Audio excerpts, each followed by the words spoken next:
Gen Z tadi, soalan adik ni pula. Sekarang ni kau ada mak bapak, bolehlah kau lindung belakang mak bapak. Tapi lepas ni bila kau dah hidup sendiri, kau baru tahu macam mana tough punya kehidupan. Alisan jual barang tiruan, itu kan fitnah. Kau tahu tak dosa kau tu macam mana fitnah? Dan kenapa kau sanggup buat benda ni? Kenapa kau nak jahanamkan perniagaan orang lain? Siapa yang takutkan dia sampai meniaga nak tipu? Syaitan lagi. Padahal Allah kata aku dah tulis dah, semua rezeki cukup. Orang kafir bila dia masuk Islam, hidup dia first dia akan kata tenang. Lepas tu setiap kali dia makan, makanan waktu dia kafir dengan waktu dia Islam, makanan tu berbeza rasa dia.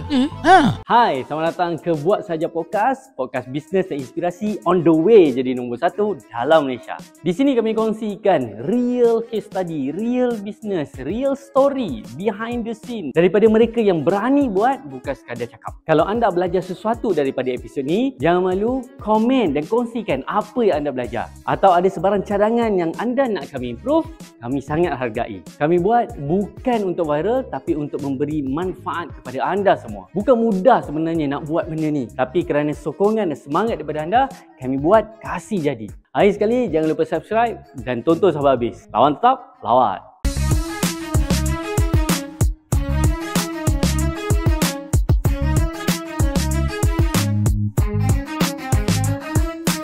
Bismillahirrahmanirrahim. Assalamualaikum warahmatullahi wabarakatuh. Selamat datang ke Buat Saja Podcast. Saya Syarifuddin Saidan. Saya Fadi Ghazali. Dan insya-Allah hari ni kita ada tetamu yang luar biasa.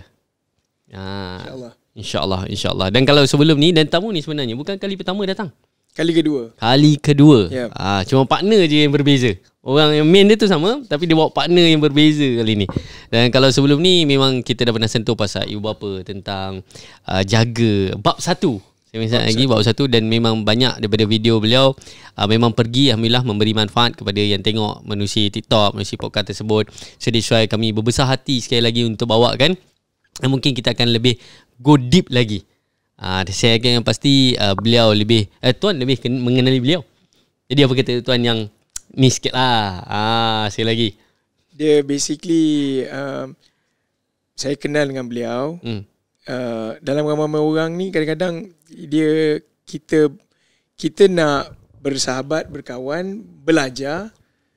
Kadang kita kena tengok bahasa dan juga pemikiran tu. Bila bahasa dan pemikiran tu kena, maka alhamdulillah. Sebab cara beliau bercakap dengan cara apa yang saya belajar daripada cikgu saya, daripada mak saya, sama.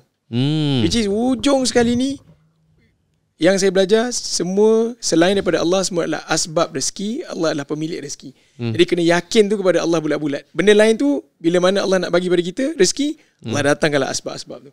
Jadi hari ni asbabnya sini. InsyaAllah. Okay tuan, duduk honor. Mungkin, ya. So insyaAllah hari ni kita akan bersama tak lain tak bukan merupakan founder kepada jenama yang tak asing lagi dalam Malaysia ni. Founder kepada Alisan, Haji Ali, dan juga business partner beliau ataupun director kepada Alisan ni, Haji Imran. So tanpa melengah masa lagi, Assalamualaikum kepada Haji Ali dan juga Haji Imran. Alhamdulillah. Selamat datang sekali lagi Haji ke podcast kita. Ya, terima kasih atas jemputan juga. Okay, so hari ni kita masuk episod kedua. Ya, episod kedua. Haji, episod kedua ni ramai orang tanya pasal, yalah, hari tu bab 1. Sekarang kita nak cerita bab 2. So when we talk about bab 2 ni, kita nak mulakan dulu dengan perkara yang kita nak relate dululah. Ya, so kita nak relate dulu. Ada permulaan, spark dia. Ya. At least kalau orang tak tengok bab 1, dia faham. Ya. Kalau dalam bab 1 baru-baru ni, Haji ada sebut untuk kita berjaya, kita kena fokus nombor 1 apa? Mak ayah. Solat dulu. Solat. Dia ada ranking. Solat. Ibu apa? Sedekah. 3 perkara ni. 3 perkara. Ini dalam Quran ada banyak berjuta-juta formula. Ini salah satu formula yang saya guna. Jadi kalau siapa nak berjaya dengan formula lain, cek ada Quran. Quran ada banyak formula. Tu saya pakai satu formula ni. Jadi maknanya daripada dulu saya meniaga, jaga solat, lepas tu hormat ibu bapa, fulfill apa dia orang punya keperluan, jaga dia sebaik mungkin, kan, mengutamakan dia lebih daripada benda yang lain. Dan yang ketiga, kita bayar zakat dan juga sedekah. Dan definisi sedekah tu macam sebelum ni saya pernah cakap lah. Sedekah ni senyum tu sedekah, kan. Saya datang sini kongsi ilmu tu sedekah. Sebab tu bila kita mati, 3 benda: doa anak yang soleh, sedekah jariah, ilmu manfaat. Jadi 3 benda ni hadis Nabi ni, bukan main-main. Jadi kalau kita pegang pada hadis Nabi tu, kita kongsi ni sedekah jariah daripada segi ilmu. Kita jumpa orang, Assalamualaikum, sedekah. Kita doakan dia salam sejahtera atas awak. Kita nampak sampah, kita buang tong sampah. Lepas tu kita mampu 20 sen nak letak tabung masjid, kita taruh 20 sen. Tapi istiqamah. Yang ada lebih sikit RM1. Lagi banyak duit RM5, RM10. Bergantung kepada kita keikhlasan. Allah tak tengok jumlah, Allah tengok istiqamah. Allah tu maha kaya. Hari tu saya raya, saya balik, saya borak-borak kat kampung dengan kawan-kawan profesor. Haji balik mana je? Balik kat Johor. Saya borak saya belajar kat UTM tu kan. So ada bekas pensyarah saya, profesor-profesor kat UTM tu. Duduk lepas sembahyang subuh, kita duduk berbual kat masjid. Saya bagi satu contoh. Cuba bayangkan kalau saya cakap, sebab ni saya nak tunjukkan macam mana Allah punya proses. Allah bagi kita macam ni. Saya nak kata saya nak buat masjid lah contoh. Ni ada tanah bapak saya, kata saya nak buat masjid. Tapi saya tak minta dengan orang. Saya cakap duit. Saya tak minta derma pun. Tapi saya mampu sehari beli satu batu-bata, iaitu 50 sen. Jadi saya akan balik kerja, saya pergi kedai, saya beli satu batu-bata, saya letak satu. Besok saya beli lagi satu, saya letak 2. Saya bagi satu senario cerita lah. Lusa saya beli 3. Lepas 6-7 bulan, awak rasa ramai tak orang akan datang? Apa sih dia ni buat ni? Kat tanah lapang dia susun satu. Istiqamah tau. Saya tak minta pun dengan orang duit. Saya tak minta dengan siapa pun. Tapi saya tahu, saya dengan Allah tahu yang aku tanah bapak aku ni aku nak buat masjid. Contoh lah. Tapi aku tak minta siapa, aku tak bawa nama, aku sendiri beli batu-bata atas kemampuan aku 50 sen. So senario 1 katalah lepas 6 bulan aku mati. Pahala Allah kasih komplit. Masjid sebesar-besar, seindah-indah. Itu Allah punya kerja. Yang penting kau dah start perjalanan kau. Allah tak tengok penyudah tau. Allah tengok kau punya perjalanan. Ini yang istiqamah tadi. Yang kedua, orang akan start datang. Dia akan tanya, kau nak buat apa ni? Betul. Orang semua satu kampung tu akan tertanya-tanya, apa dia ni buat macam gila je. Setiap hari aku nampak dia akan datang, bawa satu batu-batu dia susun. Betul dia balik. Besok datang susun. Okay? Orang kampung, orang ke bandar, orang pekan, orang akan tanya, kau nak buat apa? Saya pun bercakap, tak, aku sebenarnya bercita-cita nak buat masjid. Tapi aku hanya mampu 50 sen je sehari. Allah Ta'ala tak tengok juta tau. Allah Ta'ala tengok istiqamah tadi. Maka orang kampung pun tu, ya Allah. Viral tak cerita tu kau rasa? Viral. Berebut orang kampung datang besok buat 50 batu, 1000 batu, 100 batu. Kau viral tak? Ada potensi. Macam itulah. Tapi kita tak minta pun kat manusia, derma tak minta pun. Kita minta dengan Allah. Jadi Allah nak tunjukkan kita kat sini istiqamah tadi tu. Jadi kalau kita mampu 20 sen masukkan masjid, kan orang kata nak sedekah tunggu kaya. Betul. Tak payah kaya lah.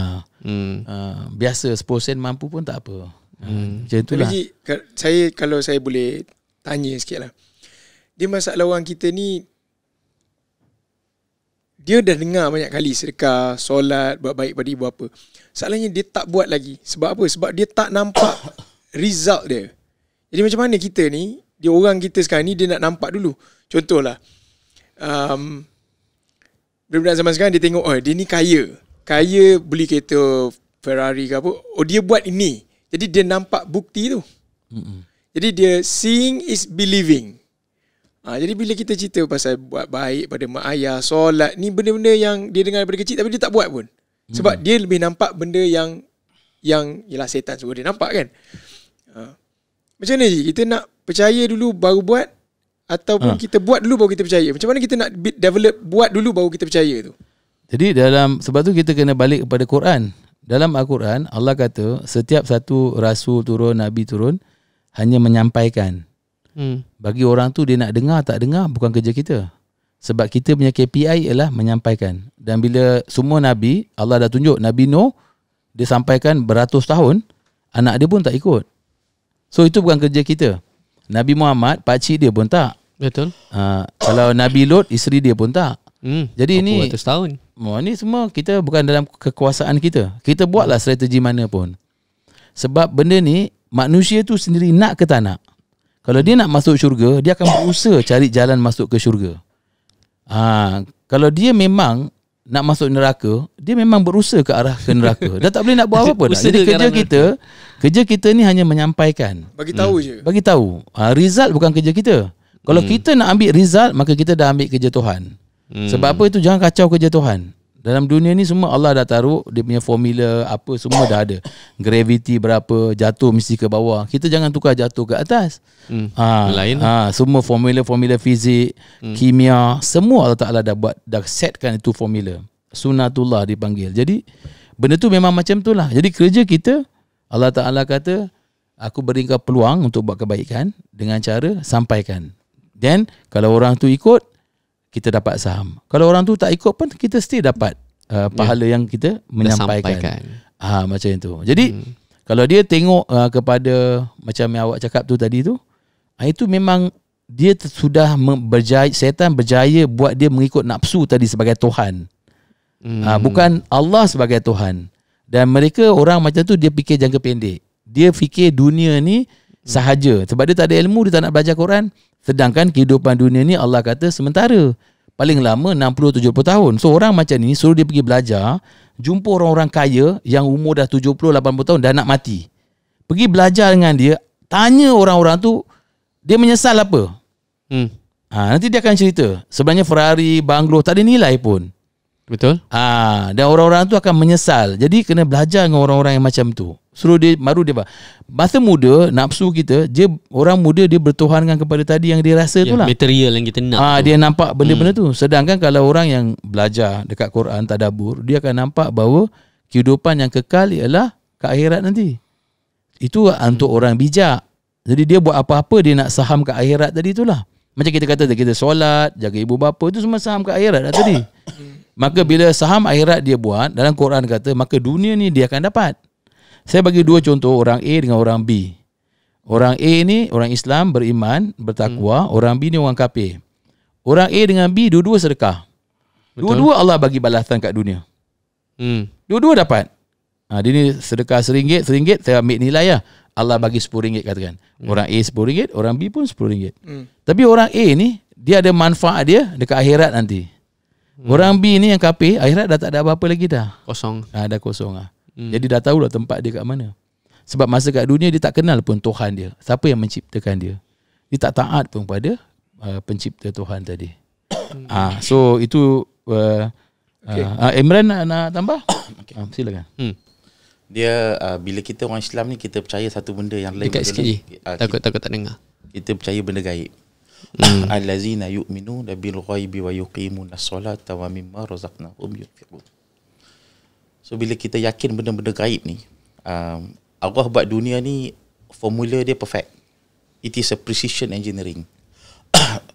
Matahari tu sekian degree nak kena temperature, tak boleh lebih panas, tak boleh lebih sejuk. Lagi panas kita terbakar, lagi sejuk kita penuh beku kan. Itu benda-benda yang kita nampak. Normal dia, what you see is what you get kan, ataupun seeing is believing kan. Tapi ada lagi benda-benda gaib. Benda gaib ni, kita buat apa yang Allah suruh, maka itulah orang yang berjaya. Kan surah Al-Mu'minun tu ada list kan, kita buat, sebenarnya itulah orang yang berjaya. Tapi tak nampak. Sama macam kita bagi sedekah, rezeki kita lagi banyak. Ini semua adalah formula-formula gaib yang tak boleh dibuktikan oleh fizik. So kita buat je lah dulu. Kalau kita percaya. Orang yang buat tu, kalau dia percaya, dia saya tambah sikit lah. Kita kan santai kan, macam angin kan, mana nampak. Tapi bila nampak. Udara tu tolak kan, rambut ternaik angin tu ada lah sebenarnya. Macam itulah. Tapi tak nampak kan. Macam itulah. So bila orang kafir buat, dia pun akan dapat. Tapi dia punya nawai tu bukan lillahi ta'ala. Dan dia akan dapatlah dunia. Betul. Sebab itulah kita orang Islam pun sangat penting untuk jaga nawai tu. So kita buat apa pun memang lillahi ta'ala, kita akan dapat dua-dua kan. Akhirat dapat, dunia dapat. Tapi kalau kita akhirat sentrik, insya-Allah kita tak akan kecewa kalau dunia tak dapat. Kita buat je. Kita tak akan dengar lah orang kata aku dah buat macam-macam tapi tak dapat apa pun. Sebenarnya itu masih lagi tak betul. Dia sebenarnya dia buat kerana nak dunia. Sebab saya ingat lagi ada satu buku yang orang putih tulis, The Secret. law of attraction, dia kata macam tu kan. Tapi memang purely untuk dunia. Memang dia kata universe akan bagilah apa semua tu kan. Sedangkan dia, kalau kita Islam, kalau kita ikut tu memang dunia je lah. Dia dapat kosong macam Haji kata tadi. Jadi, tadi yang macam soalan awak tu, jawapan dia tu lah tadi. Macam kita nak membuktikan kepada dia, tak ada formula fizik. Macam sedekah, kalau formula kat sekolah RM10, sedekah RM3, tinggal RM7. Tapi dalam Islam, RM10, derma RM3, mungkin duit kita jadi RM1,000. Macam angin tadi lah, tak nampak. Jadi nak buktikan kepada orang ramai, susah lah. kena buat sendiri lah. Kau kena buat baru kau tahu. Macam kita pernah cakap dulu, kau makan durian, kau rasa dia sendiri. Kalau kau tak makan, kau keep on cakap pasal rasa durian begini, texture dia begini, tapi kau tak tahu lah. Dia macam itulah. Sebab tu dia tadi tu lebih kepada benda gaib tadi tu. Kalau saya tambah sikit lah, sebab kita bincang kan. Ni cikgu saya ajar saya lah. Sebab orang kita sekarang ni zaman seeing is believing. Allah bagi tahu sifir Allah ni 1 tolak 1 jadi 10, 1 tolak 1 jadi 700, 1 tolak 1 jadi unlimited. Jadi cikgu saya ajar saya lah. Saya bagi tahu pada orang lain. Dia kata awak guna satu term eksperimen. Awak eksperimen dengan janji Allah. Sebab Allah cakap Allah mesti bagi. Jadi bila Allah janji Allah akan bagi tu, awak cuba eksperimen. Katalah awak ada berapa ringgit. Awak ada RM10. Awak bagi sedekah RM10. Dan awak tengok ada tak Allah akan ganti balik RM100 tu, ataupun Allah bagi dalam bentuk tolak bala ke apa ke yang relate dengan awak bagi tu. Jadi bila bagi tu, bateri iman awak akan naik sikit. Jangan berhenti kat situ. Awak eksperimen lagi. Sebelum ni awak bagi RM10, awak eksperimen lagi RM100. Sebab Nabi kata sedekah terbaik adalah ketika awak takut miskin dan ketika awak sihat. Maksudnya awak takut miskin, inilah duit terakhir aku. Itulah the best sedekah. Bahasa mudahnya macam itulah. Kalau cikgu saya kata, kalau kau nak faham hadis Nabi ni, mana yang menggetarkan hati kau, itulah sedekah terbaik, dia kata. Kalau dalam wallet kau ada RM10, RM50, mana bergetar hati kau? 50. Kau ambil 50, kau bagi. Kau bagi 50 tu, kau tengok janji Allah akan datang. Sama ada Allah lipat gandakan apa yang kau bagi, ataupun dalam hadis Nabi lain, Nabi kata apa? Bala tidak akan melangkaui sedekah. Jadi kalau kau bagi tu, bala tak jadi datang. Tengoklah kau bawa kereta. Ya Allah, mungkin relate dengan benda tu. So, kalau seeing is believing, kau nak tengok baru kau percaya, payah, benda gaib. Jadi kau eksperimen lah dengan janji Allah ni untuk kau percaya. Itu yang saya belajar lah, cikgu saya ajar sikit. Cuma mungkin jadi kena gunakan benda ni lah untuk orang-orang yang macam tadi awak kata tu, remaja, orang muda sekarang kat luar kan. Kita kena sampaikan benda macam ni lah. Maknanya kita kena pakai teknik-teknik baru. Teknik baru. Betul lah. Benda sama. Benda sama. Supaya diorang nak cuba macam ni lah. Macam ni, idea ni bagus lah saya rasa. Idea eksperimen. Cuba, nanti baru diorang start percaya, dia yakin, dan dia akan explore more and more kan. Ini cara teknik nak tarik mereka lah balik kepada, sebab kita kan buat dakwah kan, nak balik kepada supaya mereka boleh berjaya akhirat dan mereka boleh berjaya kat dunia, dan mereka boleh berjaya dalam perniagaan dia orang kan. Bukan apa kita share ni, bukan nak suruh apa-apa, kita tak dapat apa, kita kesian kat mereka. Kita sayang kat mereka. Sebab tu kita kongsi supaya kita harap dia pun dapat buat benda yang sama, dan dia pun boleh berjaya. Dan kita kena bantu dia supaya dia jangan terikut-ikut dengan yang macam tadilah, golongan-golongan yang tak berapa betul, tunjukkan macam ni kan. Lepas tu nanti dia terpengaruh dan akhirnya dia buat benda tu takut merosakkan iman lah. Kalau kita masuk dekat konteks bisnes pula. Kita masuk konteks bisnes pula. Orang bisnes ni pula, dia masa mudah dia macam mana, dia kena tipu lah. Kalau kita cakap kat dia kena tipu, dia marah juga kan. Kita kata kau kena tipu dengan setan ke nafsu, dia kata tak, aku buat ni memang untuk sales ke apa kan. Kita nak menerapkan konsep ni kepada dia. So saya nak tanya ni pengalaman Haji sendiri lah dalam membina bisnes. Haji Imran kan, bina bisnes, macam mana Haji contain perasaan tu? Saya yakin bila kita manusia ni, kita ditunggang oleh nafsu dan setan. Setiap hari dia tunggang kita. Dua-dua ni memang dia tunggang kita habis-habis lah. Jadi macam mana Haji dengan Haji Imran counter this kind of problem? Macam mana nak jaga niat tu kan? Tadi Haji kata pasal niat dan sebagainya. Macam mana kita nak bercakap dengan setan, dengan nafsu ni, oi, jangan kacau aku lah. Macam tu. Macam mana Haji buat? Haji Imran lah, mungkin pergi Haji tu. Jadi kalau macam tu, balik semula kepada masa kita muda-muda dulu, tak ada pengalaman, memang kita selalu terpengaruh juga.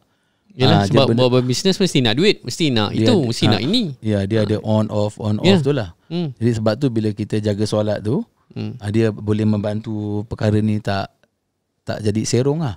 Kalau kita tak solat, jadi kita tak ada peringatan tu tadi. Sebab tu solat tu sangat penting, dengan hormat ibu bapa. Dan mak bapak kita kalau nasihat pun selalu nasihat benda baik-baik. Mak bapak kita jarang nasihat kita suruh buat benda yang tak elok kan. Tapi saya nak tanya sikit je.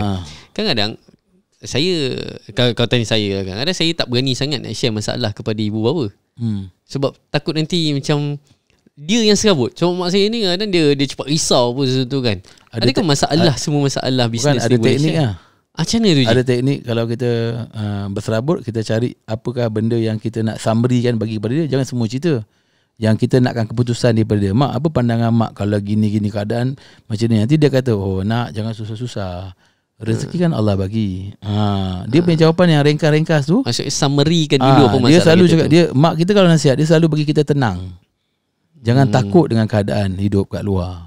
Dia kan selalu kata gitu. Kalau tak ada meniaga pun tak apa nak. Rezeki nanti Allah bagi. Makan Allah bagi. Sebab apa dia cakap gitu?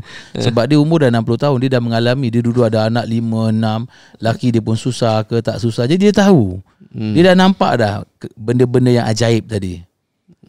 Dia dah nampak angin. Dia dah nampak berkat kehidupan. Dia dah nampak waktu dia susah dulu macam anak 5, 6 dia boleh besarkan. Dia tak takut dah. Sebab orang kalau dah lalui beberapa peperangan, kau rasa dia takut tak nak pergi perang? Tak ada masalah. Dia tak takut dah. Jadi mak kita, bapak kita, dia dah lalu banyak peperangan yang dahsyat-dahsyat. Dia dah tak heran dah masalah hidup dunia ni. Sama kita, bila umur kita nanti dah 60, 70, kita tengok anak-anak cucu kita pun pengalaman dah cukup. Jadi kita pun akan cakap benda yang sama. So kalau ada masalah, itu bukan masalah nak, tak apa. Nanti jadi bila dia nasihat benda itu, dia akan memberi kita satu ketenangan. Bila kita tenang, kita boleh buat keputusan yang best. Tapi kalau kita jumpa kawan akan bagi idea, more idea. Serabut kita tadi ada 10, tambah lagi 5 idea, 15 idea serabutkan kepala kita. Sebab tu pentingnya ibu bapa tadi. Pentingnya tenang tadi. Bila dia bagi kita tenang tu best. Jadi solat ibu bapa. Jadi bila tu setan kan nak tunggang kita kan. Nafsu pun nak tunggang kita. Yalah. Setan nak tunggang, dia suruh kita tipu orang dalam perniagaan, dia suruh tipu marketing, dia suruh tipu. Tujuan dia apa? Supaya kau dapat banyak duit. Bila kau banyak duit, kau boleh beli Ferrari, kau boleh beli ini, kau boleh beli macam-macam. Itu setan. Setan dia main macam gitu. Betul tak? Nafsu kita dengan dia dah jadi ngam, dah jadi sama.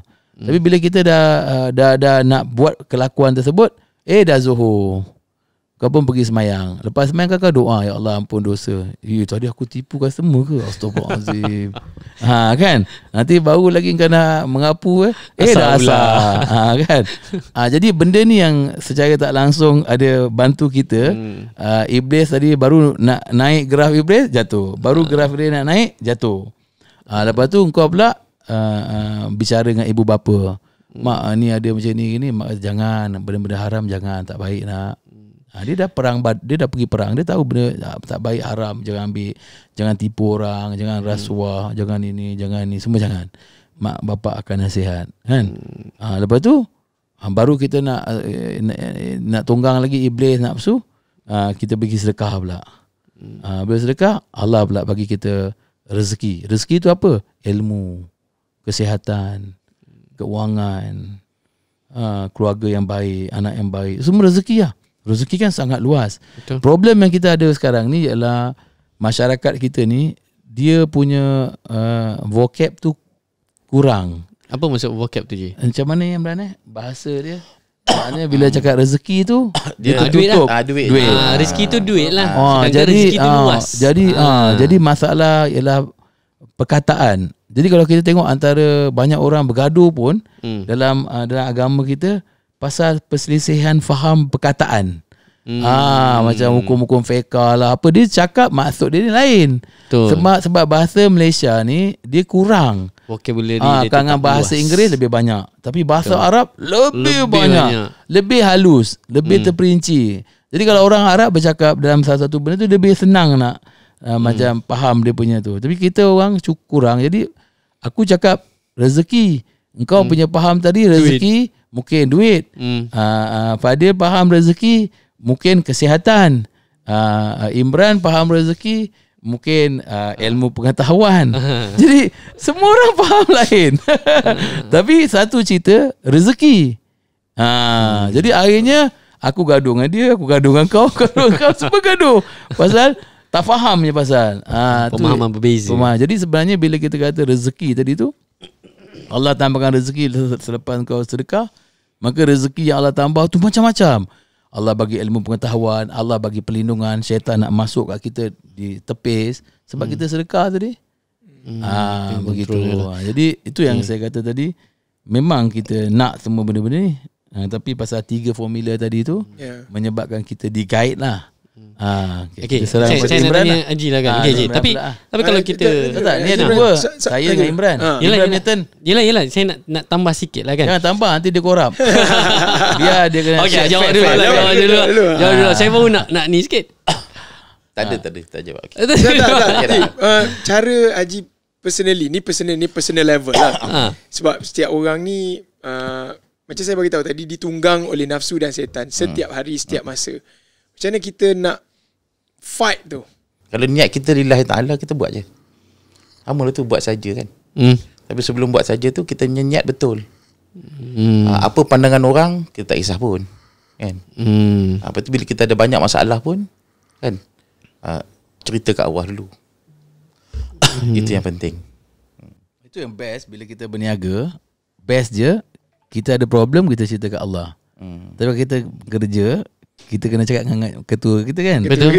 Lain kan. Betul. Jadi orang berniaga ni, dia beauty part, dia komunikasi ke Allah tiap hari. Dia ada problem, malam dia cakap dengan Allah. Allah, aku problem ni. Jadi Allah suka. Allah kan pemurah penyayang. Dia suka lah. So kau imagine kalau niat kau tak betul, tu kau ada masalah. Lepas tu kau nak cerita kat Allah macam mana? Daripada awal niat tak betul pun. So kalau berniaga pun semata-mata kau contoh ambil berniaga, memang semata-mata sebab nak duit je. Nak duit, kau nak jadi popular. Lepas tu kau ada masalah. Lepas tu kau nak cerita kat Allah untuk apa? Biasa tak, kau tak cerita kat Allah, kau akan cerita kat kawan. Kau cerita kat kawan. Dan cerita kat kroni-kroni iblis yang menjelma sebagai manusia, iblis yang akan masuk kat dalam badan manusia. Iblis-iblis macam tu yang akan bagi kau idea. Sebab kau punya niat berniaga nak duit. Bila kau dah nak duit, maknanya engkau dah bertuhan dengan ke arah tu lah tadi. Jadi duit lah. Kalau orang kafir pula, normal lah. Kalau saya dekat overseas dulu, dia panggil happy hour kan. Dia orang pergi minum lah. So sebenarnya minum tu tak menghilangkan masalah dia. Minum tu hanya melupakan yang dia ada masalah. Tapi sama juga sebab besok masalah dia serabut di kepala dia. Tapi itulah orang sekarang nak je. Dia nak healing. Memang dia healing. Dia hanya lupa yang dia ada masalah. Sebab dia tidak kembalikan semua masalah sebab tu kepada Allah. Selepas tu dia akan still serabut sebab tu juga. Dia temporary. Dia macam healing, dadah lah. Lepas balik healing, dia serabut sebab tu juga. Sebab kita nak soft dia punya serabut tu kan. Tapi kalau niat daripada awal dah tak betul, serabut tu memang berkekalan lah kan. Kita boleh tengok orang yang tak beriman, Allah cerita dalam Quran kan, bila time nak mati huru-hara kan. So saya cerita kalau kita buat bisnes apa sekalipun, betul kan dulu intention kita untuk apa. Dia lebih sekadar duit. Dia kena ada purpose yang untuk memberi manfaat. Barulah kita gembira hidup kita kat dunia ni. Dia kalau kita ada niat, kita insya-Allah gembira. Sebab kita ada purpose lah. Tapi kadang-kadang orang yang dia bukannya tak ada purpose je, tapi kadang-kadang dia sekadar nak melepaskan dahulu survive diri. Orang yang kadang yang susah ni, kadang yang macam dia sanggup buat benda yang bukan-bukan tu.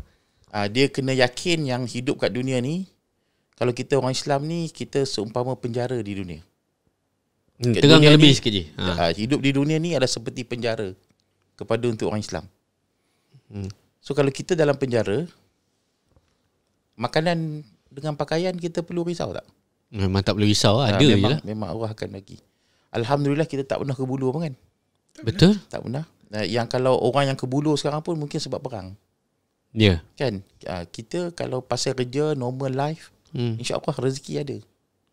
Dan antara rezeki dengan duit, rezeki makanan dengan duit, mana lagi bernilai? Makanan. Kita ada 20 bilion pun duduk kat padang pasir tak ada makanan. Kan? Kita sanggup tukar semua duit tu untuk makanan kan? Betul. Air. Dan memang Allah dah garanti. Benda tu ada. So kerisauan, takut benda tu tak ada tu datang daripada mana? Itulah syaitan menjanjikan kemiskinan. Itu dalam Quran. Hanya Allah menjanjikan kecukupan. Allah menjanjikan kecukupan, Syaitan menjanjikan kemiskinan. So dia menakutkan kita dengan kemiskinan. Disebabkan takut miskin lah orang ambil rasuah. Takut miskin lah orang menipu nak dapat rezeki lebih. Tapi kalau kita dah yakin Allah bagi garanti rezeki kita ni cukup, so kita nak nipu orang buat apa lagi? Dah memang cukup. Kan? Cukup means sampai mati cukup. Boleh ambil duit lebih, tapi dengan cara haram. Apa jadi? Mungkin hanya collect dosa saja. Katalah ambil rasuah 1 juta, duduk dalam bank 1 juta, lepas tu mati. Tinggallah duit dalam bank 1 juta. Rupanya kita collect dosa saja. Collect dosa saja, tak duit sebab tu guna. tak pakai pun.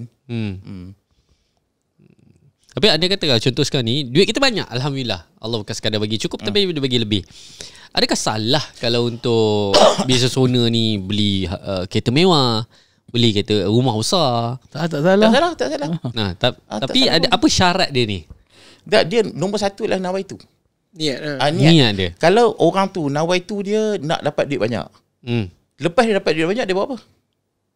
Kalau nawai tu dia cari redha Allah, dia dapat duit banyak pun dia cari redha Allah kan? Betul?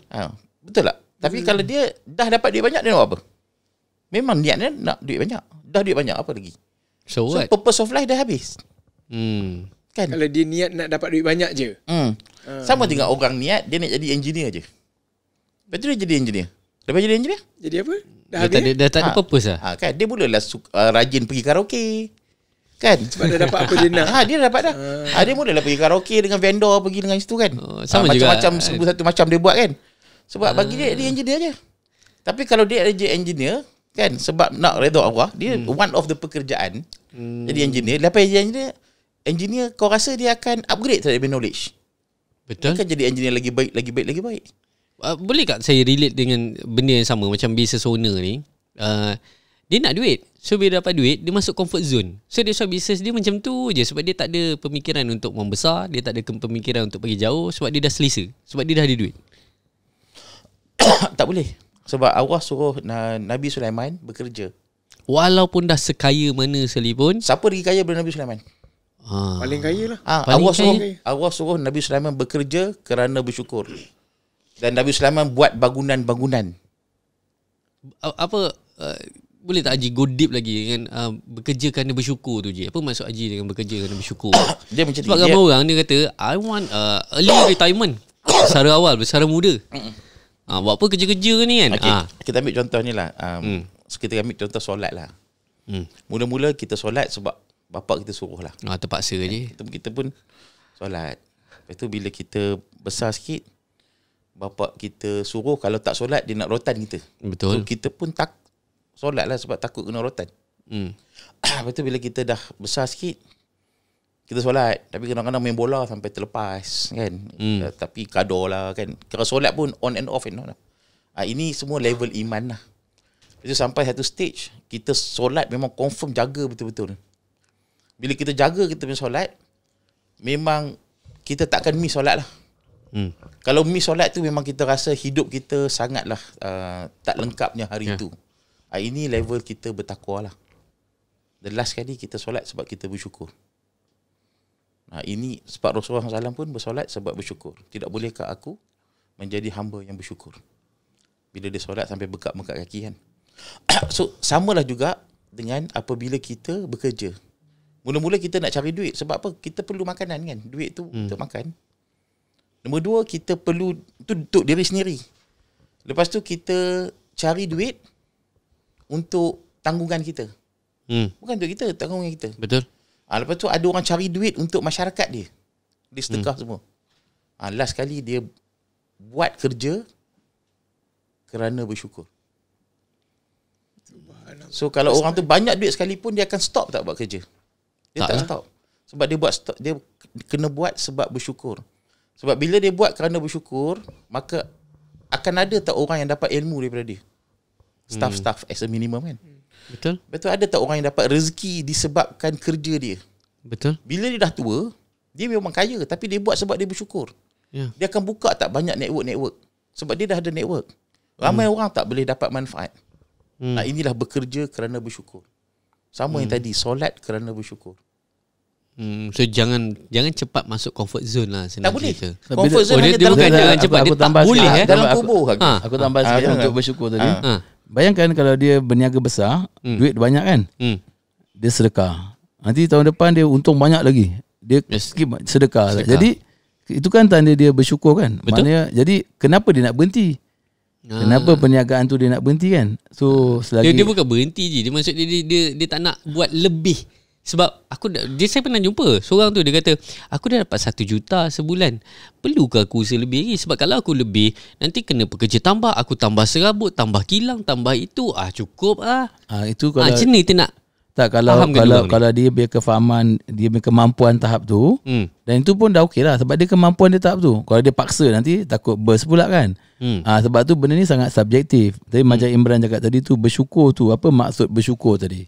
Mana kita nak cakap terima kasih atas rezeki yang kita ada. So kalau kita ada lebih, kita bagi lebih. Tapi kalau kita rasa sampai ke tahap ni, itulah maksimum. Bukan comfort sebenarnya, itu dia punya stretching dah maksimum. Dia takut lebih tak ke 2 juta, nanti dia terputus kan. Jadi semua jahanam, itu okey lah.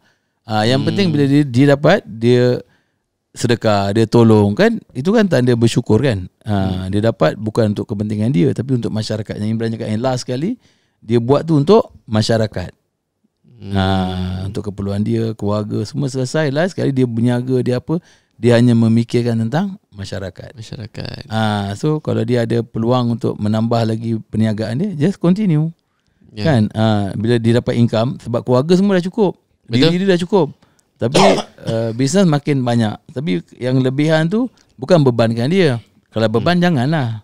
Kalau tak bebankan dia, ada peluang lagi, then dia dapat lebih keuntungan, dia makin banyaklah bagi masyarakat. Betul tak? Betul. Then macam tu tak ada masalah kan. Tapi kalau yang mana yang nak retire tu, mungkin dia cakap bahasa dia comfort retire, tapi sebenarnya dia pun dah tak boleh nak stretch lagi. Yang ada tu pun dia dah limit dah. Ada limit dia kat situ kan. Kan. Itu saya nak tambah sikit lah. Saya to be honest, saya rasa macam saya nak belajar. Apa dia panggil ditusuk-tusuk. Solat sebab syukur. Solat syukur. Kerja sebab syukur. Solat sebab syukur, kerja sebab syukur. Sebab kadang-kadang bila jujurnya, saya pun tertanya soalan yang sama kepada diri saya. Ya, niat buat kerana Allah kan, tapi hari ni sebab apa nak pergi dia gitu. Dia ada hari-hari yang sebab apa nak pergi tapi bila ada perkataan syukur tadi tu, dia menyebabkan saya sebab kadang-kadang bangun tahajud malam, kita akan bangun tahajud tu kadang-kadang bangun dalam keadaan betul-betul bila ada benda nak minta. Kita bangun sebab ada benda nak minta. Tapi ada certain malam tu, bangun tu memang kita dah jadi culture bangun lah. Tapi malam sampai kadang-kadang, secara jujur saya solat kan, saya sampai cakap, ya Allah, aku tak tahu nak minta apa dah ya Allah. Aku datang just nak solat je. Tapi bila ada perkataan syukur tu, dia jadi ada satu perasaan pada saya. Bangun sebab aku syukur kau bagi kat aku. It's deep. Okay. Saya ada satu lagi soalan yang saya punya problem. Tapi sebelum tu tuan, kita berhenti rehat sebentar. Okay. Lepas ni kita sambung lagi. Okay, kita jumpa lepas ni. Tengah kusyuk kan dengan podcast ni? Jap. Sabar dulu. Saya nak kongsikan sekejap je. Kalau anda business owner yang nak sistematikkan perniagaan anda, nak growkan bisnes anda dengan lebih laju, dan anda sendiri mungkin nak keluar daripada operasi, saya nak jemput anda ke satu program khas Amazing Founder Grow Business Lebih Laju. 2 hari penuh strategi, bukan gula-gula. Step by step. Fokus kepada pengurusan dan kepimpinan, fokus kepada marketing, strategi marketing yang up to trend, dan juga dari sudut bagaimana menggunakan AI AI untuk perniagaan anda. Mudah kata, one stop center training untuk perniagaan anda. So, semua info ada kat bahagian description. Klik link dan daftar sekarang. Kita jumpa nanti. Teruskan menonton. Selamat kembali ke Buat Saja Podcast. Dan insyaAllah kita dah masuk ke segmen yang kedua ni. Dan tanpa melengah masa, saya tak sabar nak dengar soalan dari tuan. Okey, bismillah. Terus Ini tuan. soalan Bismillah. saya jugalah yang saya bermain di fikiran. Kita jaga kita lah. Basically macam tadi Haji bagi tahu solat, jaga mak ayah, sedekah, pada sama niat kan. Tapi masalahnya adalah dunia ini sedang memberitahu kita, contoh latest tarif. Dia cerita yalah, kita tak boleh nak elak lah. Kita cuba elak tapi tak boleh nak elak. Kita main social media. Buka aja mesti ada orang cerita tu, cerita ni, menakut-nakutkan kita. Lambat laun kita yang jaga niat tadi tu, dengan solat dah buat, ni kena juga setan tu. Dia cuba cari jalan. So personally Haji Ali dengan Haji Imran, macam mana buat atau deal dengan situasi dunia sekarang? Dunia tu volatile. Banyak tu benda berlaku dengan politiknya, ekonomi, geopolitik, segala mak datuk ni lah. Macam tadi kita bincang dalam bilik tadi tu kan, sebelum kita start podcast ni, Haji kata apa tarif semua ni, mungkin sedikit sebanyak dia membuatkan kerisauan kita sebagai manusia kan. Betul. Duit ringgit jatuh pun dah macam macam kita mana tak ada ni kaitan kan? pun. Tak ada Kita kaitan tak ada lah, tapi kaitan. dia gembar-gembur kan. Dalam dunia ni ada banyak benda yang beyond our control. Yang mana beyond our control tu sebenarnya kita tak payah risau banyak pun.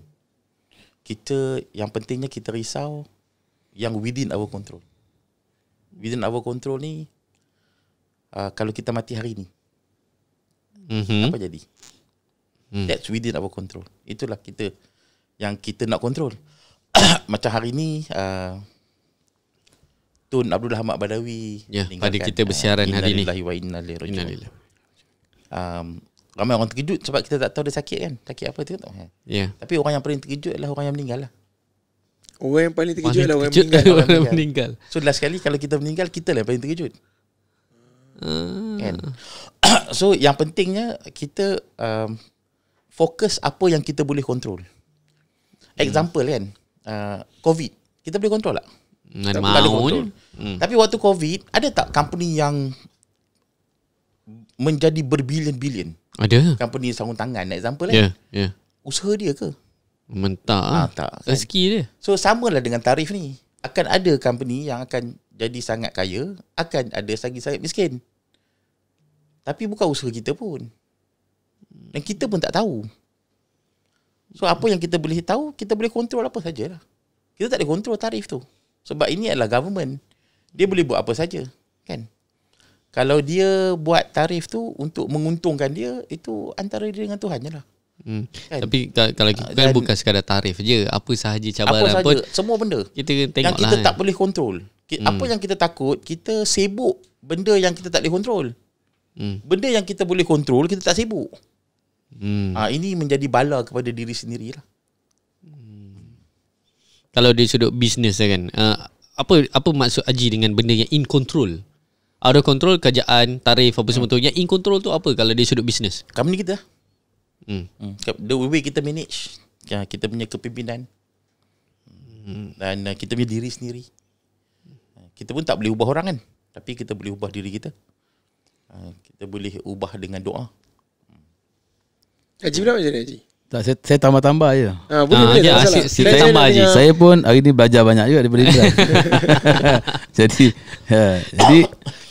soalan awak tu macam mana company tu dia buat normal proses je hari-hari lah. Maknanya businessman tu jangan pergi sibuk duduk kat kedai kopi cerita pasal tarif. Dia settlekan kedai dia tadi tu, perniagaan dia.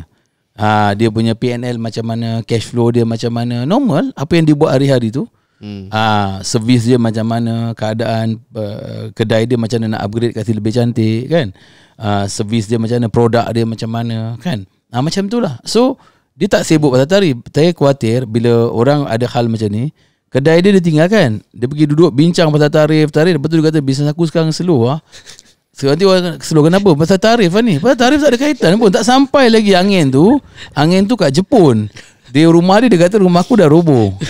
Puting beliung tu tak sampai pun lagi. Kan hujan lebat tu tiba-tiba sampai Filipin, angin tu dah bertolak ke tempat lain. Tak sampai pun kita nak fikir pasal apa. Kita sekadar tahu sudahlah.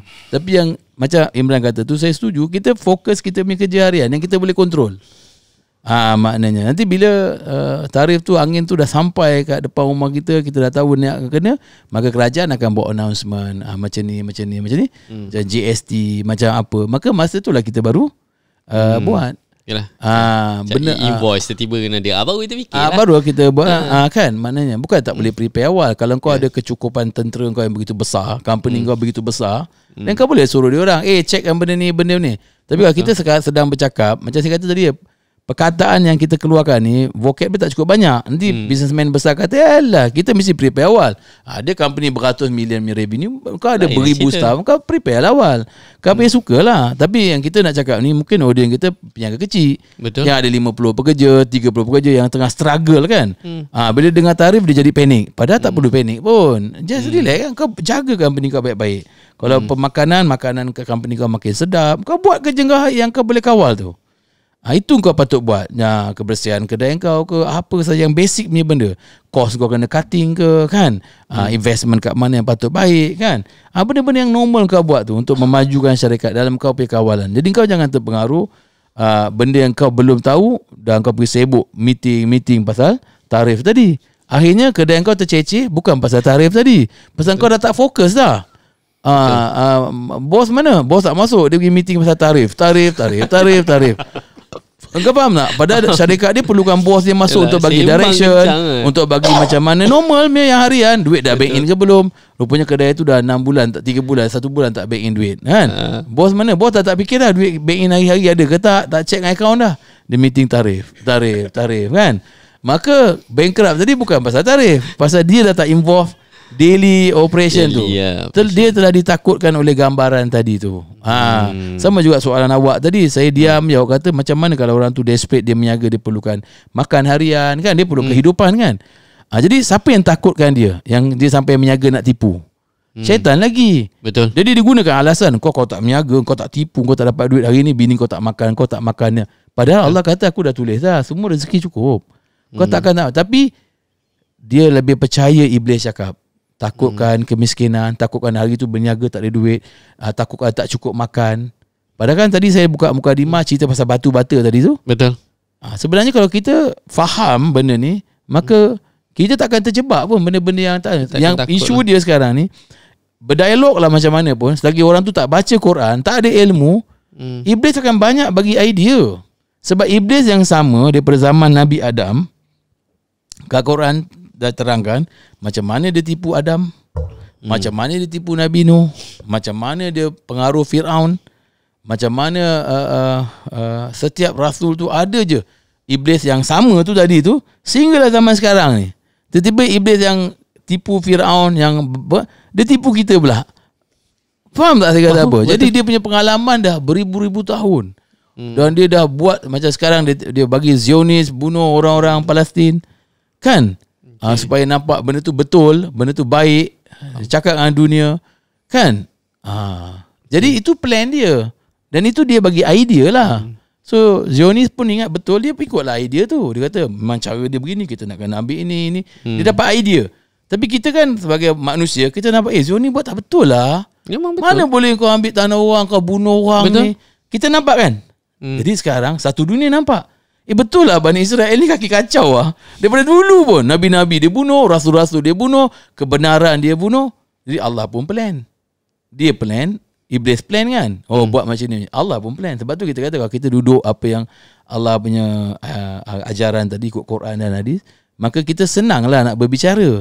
Tapi kalau tidak, kita cakap A, iblis akan bagi orang yang pendengar ni B.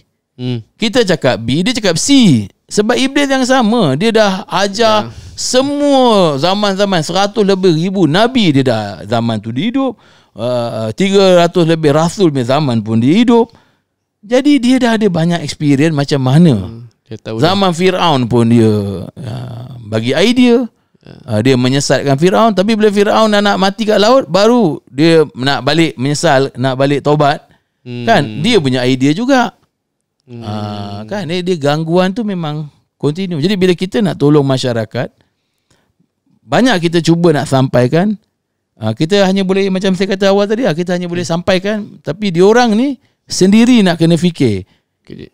Kalau kau nak dapat nikmat, hanya satu je jalan lurus. Iaitu yang macam kita baca Fatihah tadi. Siratal ladzina an'amta alaihim. Jalan lurus seperti orang terdahulu yang kau beri nikmat. Betul. Maka kalau kau duduk atas jalan lurus, engkau akan dapat nikmat. Biarlah niaga kau kecil pun. Pada hari tu kau untung RM10 pun. Tapi kau tak tipu pun. Kau jual kat tepi jalan ke, apa ke, yang kau kata. Jadi kau tak ditakut-takutkan oleh syaitan. Bini kau tak makan, anak kau tak. Kau niaga jujur, diam je.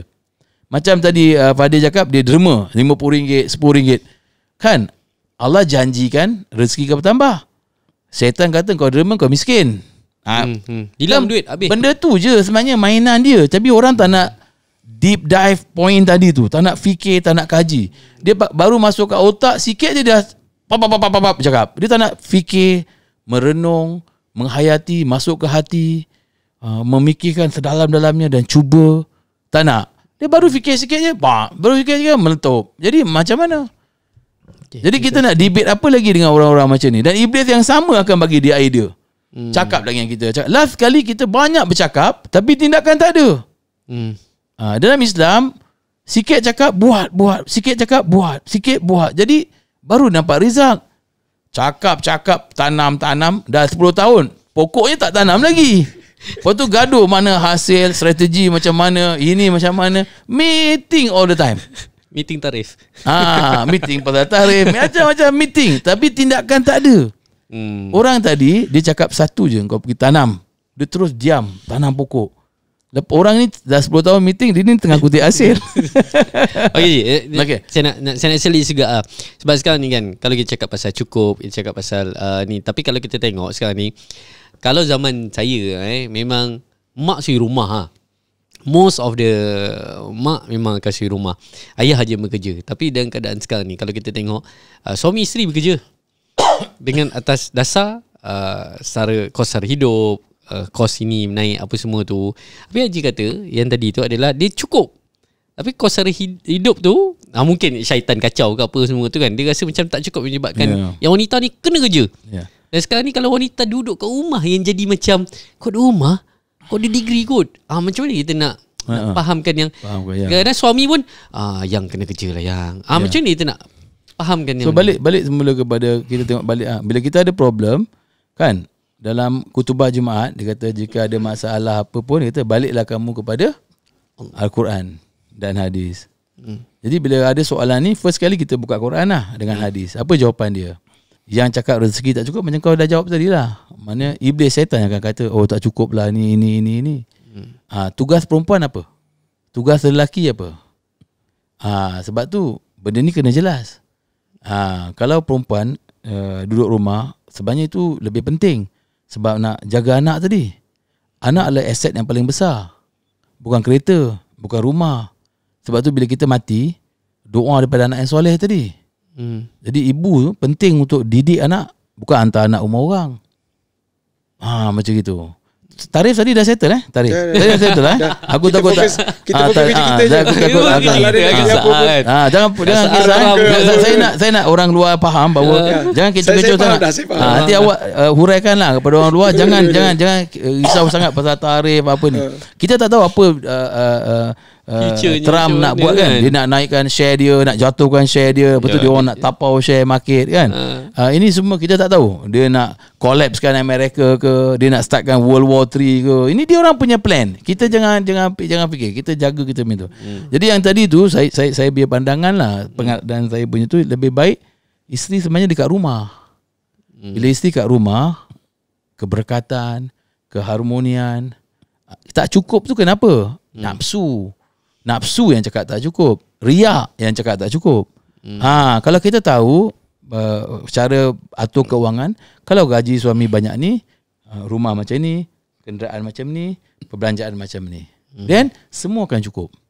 Tapi kalau gaji banyak ni, perbelanjaan macam ini, then kita cakap tak cukup lah. Dan nak itu, nak ini, nak itu, nak ini, jadi tak cukup lah. Tapi kalau orang pandai, dia memang sepatutnya plan dia macam tu.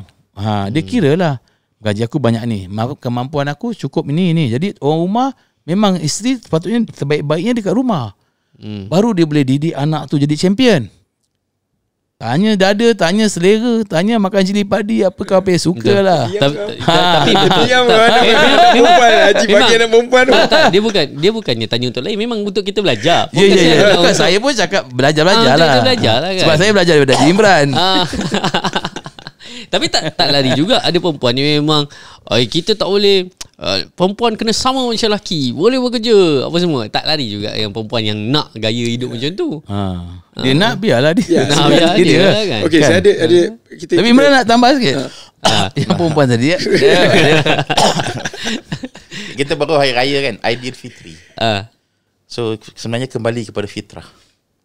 Fitrah ni Allah buat perempuan ni untuk apa? Untuk menjadi peneman Nabi Adam AS. Kan? Allah buat Hawa kan? So sebenarnya itulah tugas. Dia jadi peneman kita. InsyaAllah fitrah tu yang menyebabkan dia akan sangat happy. Kalau kita buat dia jadi benda lain, dia rasa benda tu happy, tapi tak happy. Bukan kerja dia untuk mencari pendapatan.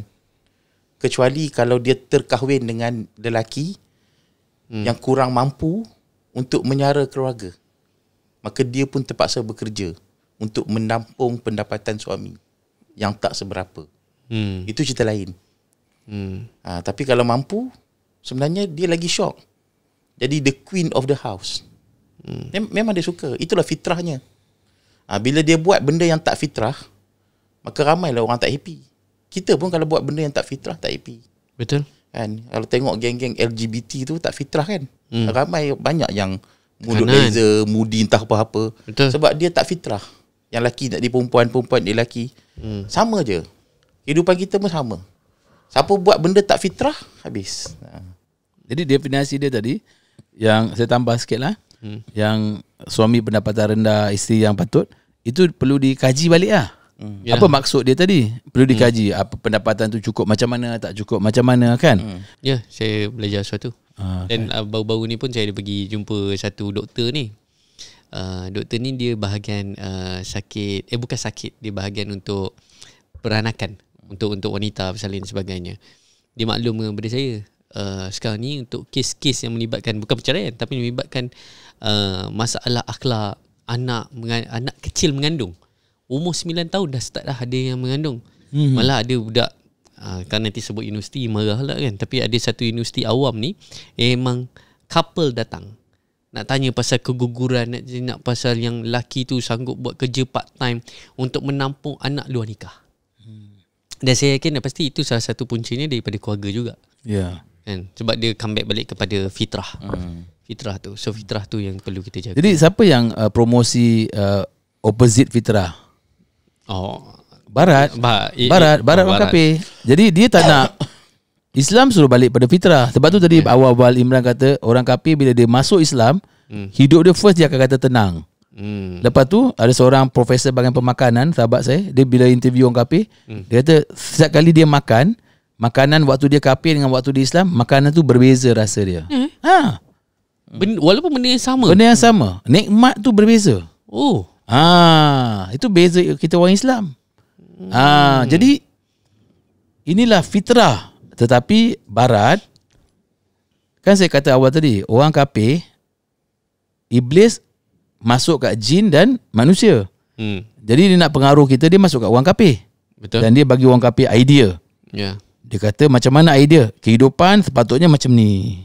Kehidupan sepatutnya begini. Jadi mesti kita bagi idea. Barat kata perempuan empower, bagi dia pangkat, dia bekerja, kita mesti begini sama darjat. Dia kempen. Kita pun, siapa yang cakap ni Quran ke? Bukan, Barat. Kita kena hati-hati. Sebenarnya dia nak lawan fitrah supaya dia dah lalui kehidupan dekat Barat rosak, porak-peranda. Dia kata nak jahanamkan orang Islam ni macam mana? Buatlah cerita ni macam dia. Maka kita kalau Islam, tak apa, bagus macam ni. Maka kau tanya perempuan tadi, hati kecil dia action dia cakap, kau empower ke apa, tapi sebenarnya dia nak jadi isteri, duduk rumah. Nak jaga anak. Ramai perempuan bila dah umur 40 lebih, saya duduk borak doktor ke apa, saya borak apa, saya ingat saya nak berhenti. Saya kenapa? Saya dah kahwin lama, satu je anak. Lepas tu saya tak spend pun masa dengan anak saya.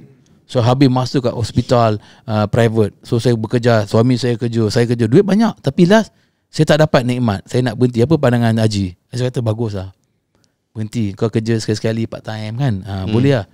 Dia berhenti betul-betul, dia bekerja part time. Jadi dia tak full time lagi. Dia tak pagi malam. Sebab kenapa? Dia doktor, pakar, duit banyak. Last kali dia kata jiwa dia tak best. Kenapa? Fitrah lah tadi. Kan? Fitrah. Okay, saya nak kembali kepada bisnes. Ya, bisnes. Maaf lah kita terpesong jauh lah. Itu memang soalan Tuan Budi memang dia memang dia orang hebat tau. Pemikiran dia kita susah nak predict. Dia ke kanan ke kiri, ke atas ke bawah, ke sana ke bagi. Susah tau. Saya mendengar dia soalan tu habis sangat high level lah. Dia tanya soalan tu, hidup dia macam tu lah kan. Okay, tadi kita bicara soal kita. Sekarang ni bila kita nak membina organisasi, kita bukan bicara soal kita je. Kita bicara soal tim, pasukan, staff. Kita boleh jaga niat kita. Tapi niat diorang ni macam mana? Boleh faham ni? Sebab kalau kita jaga kita, akhirnya kalau kita tak boleh nak deliver benda tu kepada diorang, memahamkan diorang, akhirnya kita nak pergi sini, diorang nak pergi sana. Jadi perniagaan yang kita nak bina tu pun tak jadilah seperti mana yang kita niatkan tu.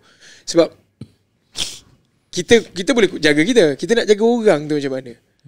Macam ni. Especially dalam nak alignkan staff lah kan. Terutama budak-budak muda sekarang. Gen Z ni tegur sikit dia koyak je. Kan macam mana kita nak alignkan diorang tu? Ikut pengalaman Haji ke kan? Macam mana? Tak ada cara. Doa je. Doa je. Doa je.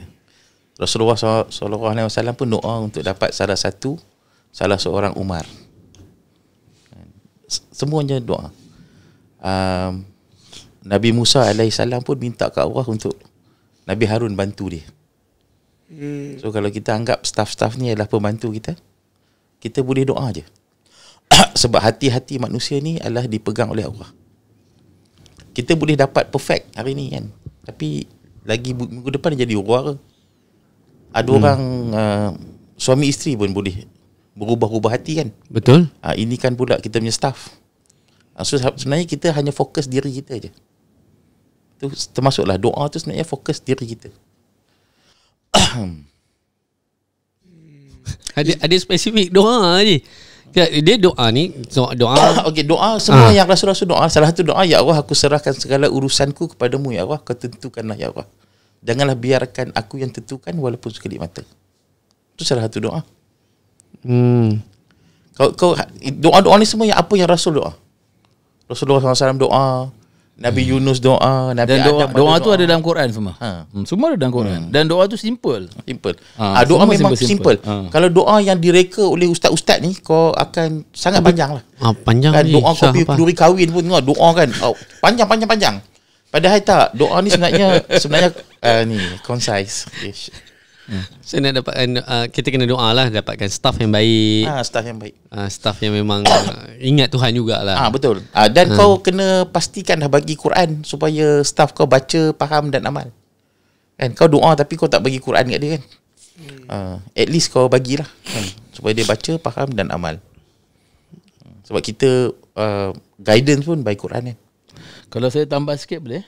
Boleh. Kalau kau tengok dalam satu ini daripada perbincangan ni lah. So saya dapat satu idea lah dalam perbincangan ni, saya tambahkan daripada idea ni. Jadi kalau kita lihat sebenarnya kalau kita nak buat satu organisasi tadi, maknanya kita awal dah niat aku nak buat perniagaan. Ini organisasi aku ada 20 pekerja, 10 pekerja contohnya. Maka aku tahu yang aku buat perniagaan ni adalah ibadat. Maka ini ibadat untuk dapat pahala. Perniagaan aku ni kerana aku nak dapat pahala. Sedangkan keuntungan ke rezeki tu Allah akan bagi. B. A tadi ialah berniaga ni ibadat. Makan ibadat.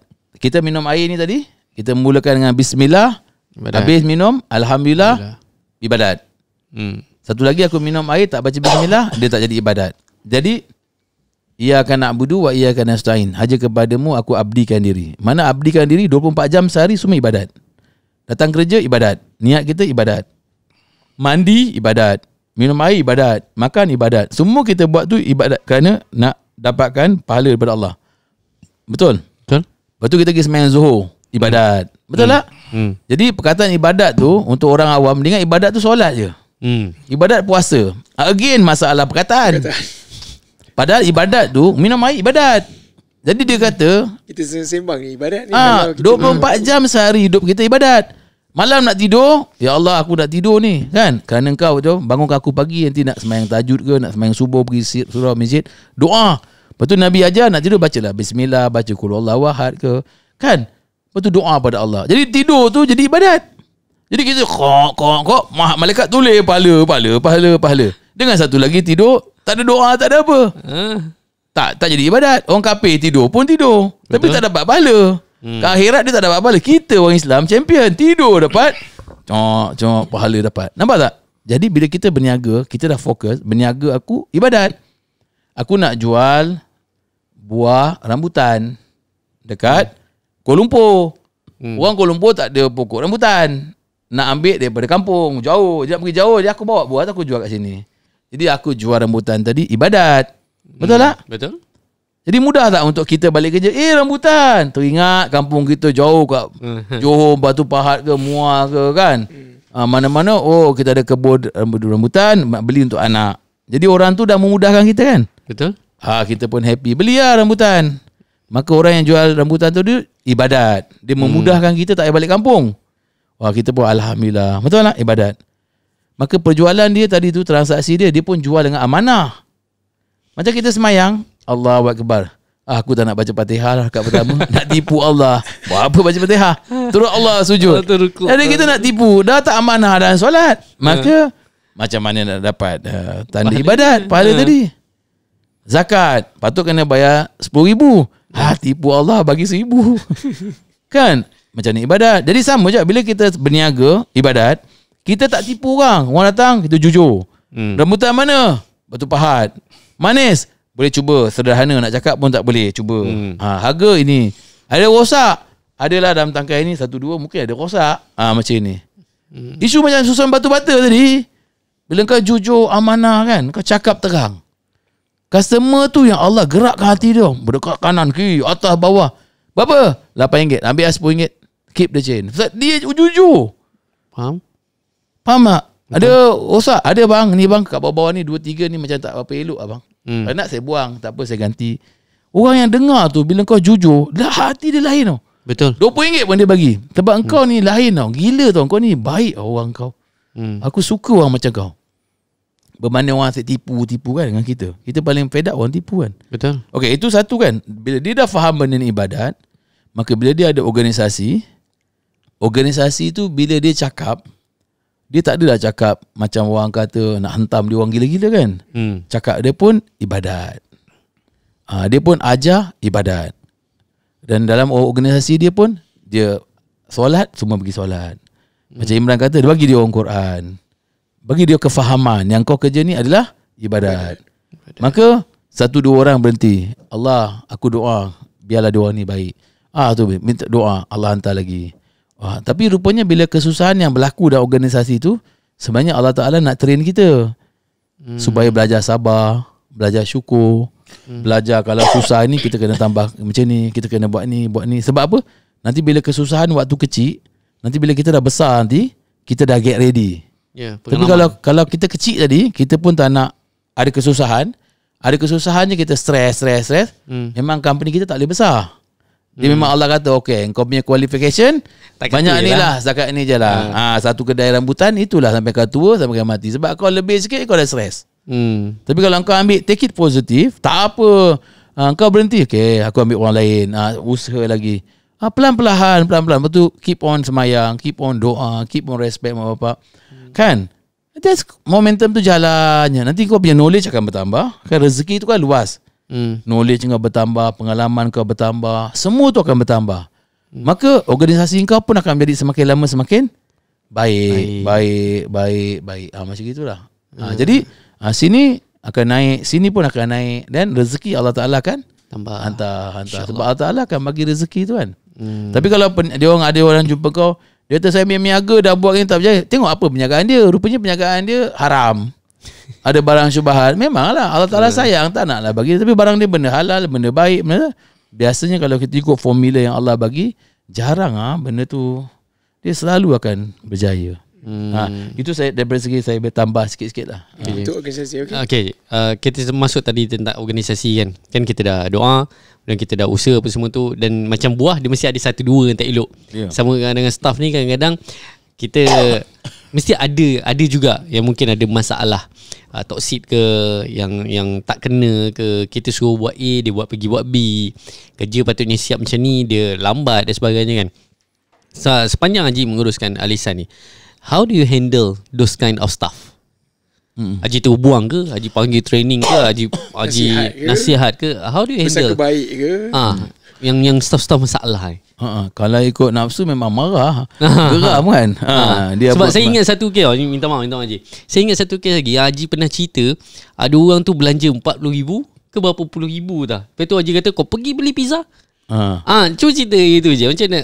Apa orang yang buat selalu dalam company ni, kita kena tengok dalam pelbagai angle lah. Satu, bila dia buat masalah dalam company, toxic tadi tu, dia first kali dia akan membuat kerosakan dalam company.